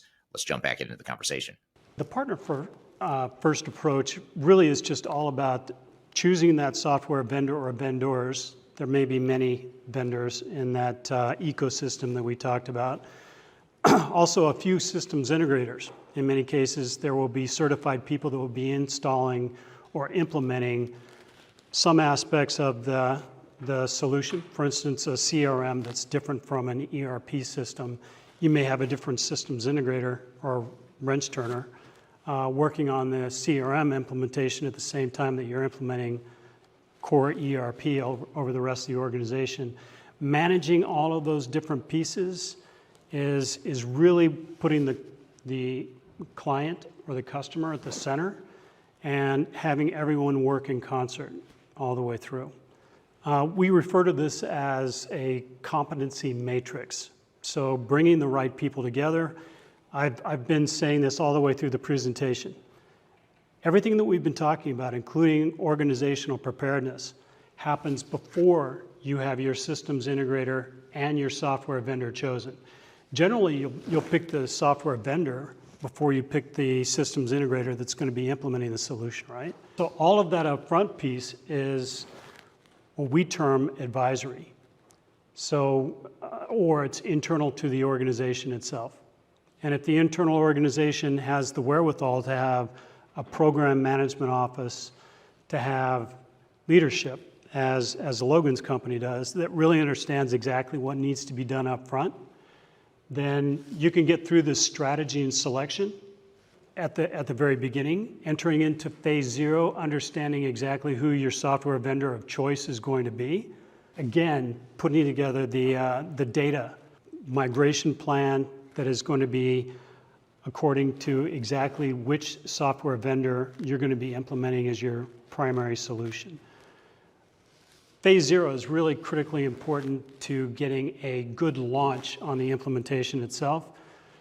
And again, not again, but for the first time, the competencies here, the software vendor absolutely knows the software. They absolutely know how to troubleshoot all the cloud environments. They know the integration between their cloud solution and other cloud solutions, on-premise solutions, and so forth. So the interoperability piece, they can manage very well, and they have to manage very well. The technical implementation team really knows the software. They know the design, build, the upfront work that goes into the implementation itself. The phase 1 core competency belongs to the systems integrators, the technical teams. The platform providers, AWS, Azure, the software vendors themselves, Oracle, they have their own cloud system. They absolutely know how everything works from provisioning all the way through go live and support of the applications on their cloud system. But they don't know anything about the upfront piece, about your transformational goals. They don't know anything about the business planning that goes up front. They can't accomplish any of that for you. So what we try to bring together as a part of our mission control idea is all of these competencies into all phases of the project, all the way through, including support after go live. That's one of the things that people don't think about very much. We talked a little bit about user adoption and support post go live, because your implementation technical team is going to roll off, right? They're gone. And now you're left to support this on your own. That's got to be figured out up front. That's all a part of phase 0. For instance, Oracle will do a lot of their own implementation. SAP does a lot of their own implementation. Infor almost always works with partners. I say almost because the LN and some of their CIS modules, they do themselves. And by the way, the software vendors don't do a very good job of professional services. So they like to capture that revenue, but they know nothing about organizational change, for instance. They know very little about training. They know very little about this upfront piece. They're not going to be your partner in the very beginning, putting together the business planning, putting together the strategy for the organization going forward. They're not going to be a part of your long-term roadmap, because as soon as you're done and you've signed your product order form and you're moving along with the software vendor, they're pretty much happy to be in the background just saying, hey, how's it going? You know, anything that we can do for you? Any solution that we can provide? Because what you really need is more software. More software will fix your problem. So that's, I get a little too critical of software vendors. They're actually, they're wanting to do the right thing. They're just very sales driven. So that's where some of the bad behavior comes from. NetSuite, Workday, I would say to some degree, SAP, do have their own self-governing quality assurance. The problem is the self-governing part.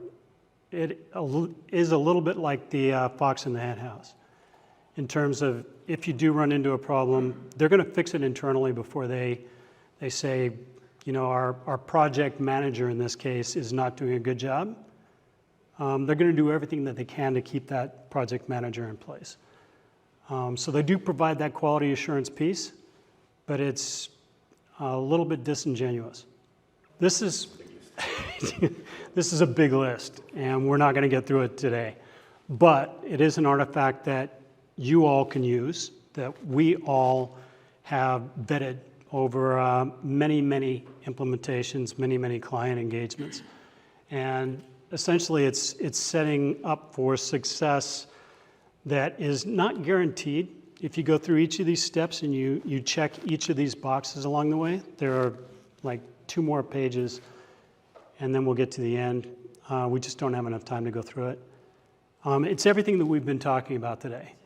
And there is more detail even underneath these bullets, but I can guarantee you that if you don't go through a checklist like this, you have a very good chance of failure.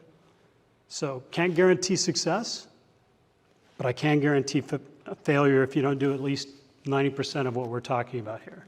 And this was just a statement that everyone should invest time determining exactly who their partners are going to be, both from the software vendor to the systems integrators to an advisory, if that's appropriate. And that's one of the keys to success as well. So if you look at the heat map, we've been talking about the organizational readiness assessment. The heat map identifies each of the departments in this particular organization that were issued a questionnaire. The questions are across the top. They go from, do you have confidence in our leadership team to chart a good direction? There are questions that you can read through and see that fine print, if you can do that. But it provides a heat map that we can look at and say, these departments and this level of individuals, some of it is based on tenure, some of it's based on level of seniority in the organization, their position in the organization, whether they're a VP, they're in sales, they're somebody who's just working on the shipping and receiving dock.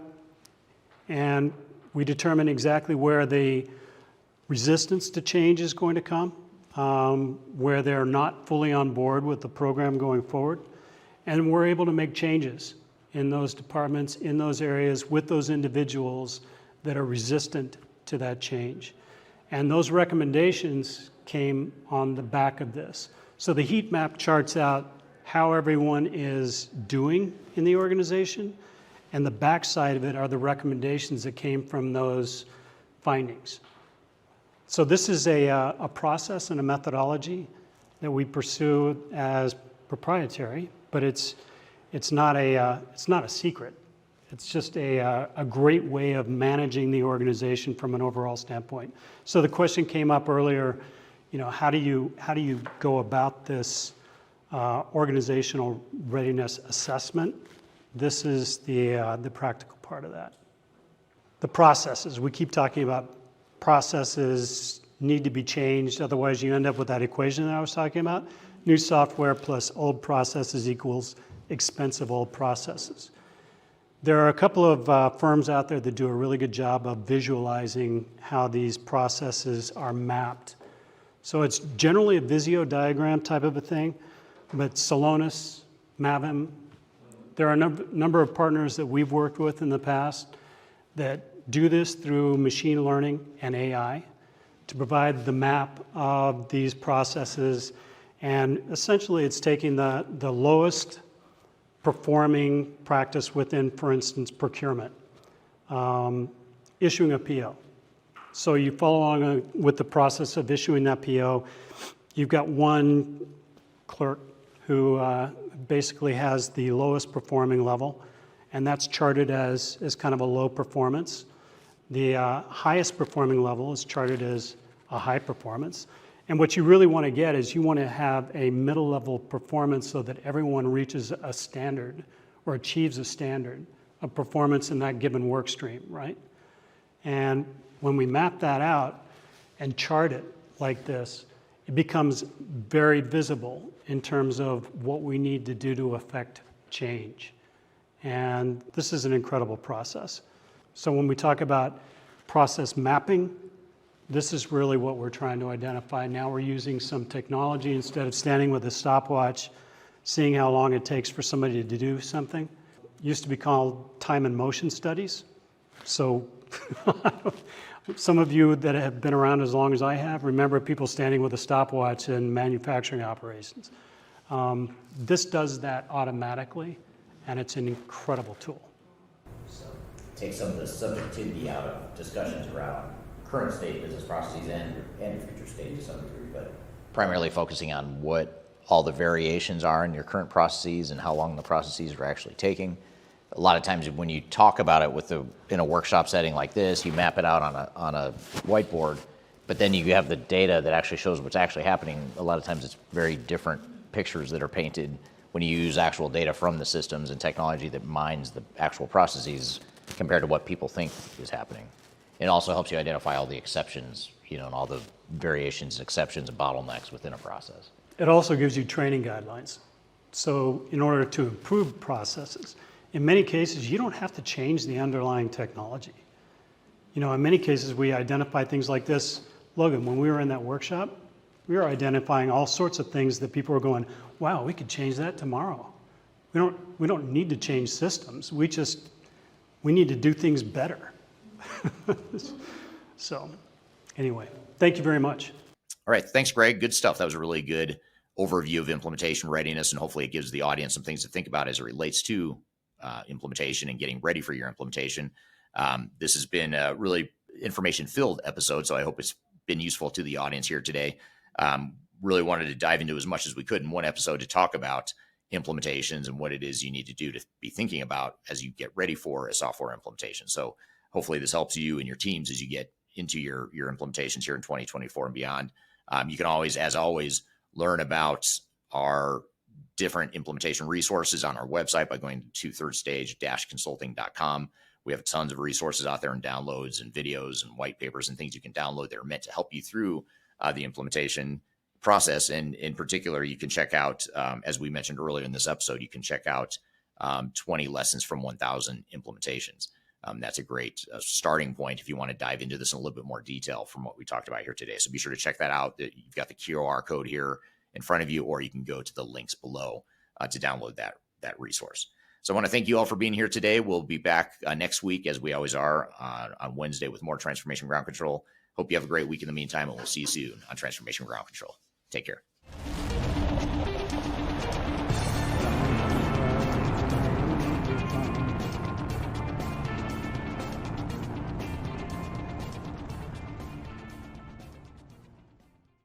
There we go. Let me get that. Say hi. Oh, there he is. Just how I looked at the empty chair. Yeah, now I saw that. Now it can cut to both of us, but now the problem is these guys are not going to be in the background and when we cut to them, but that's okay.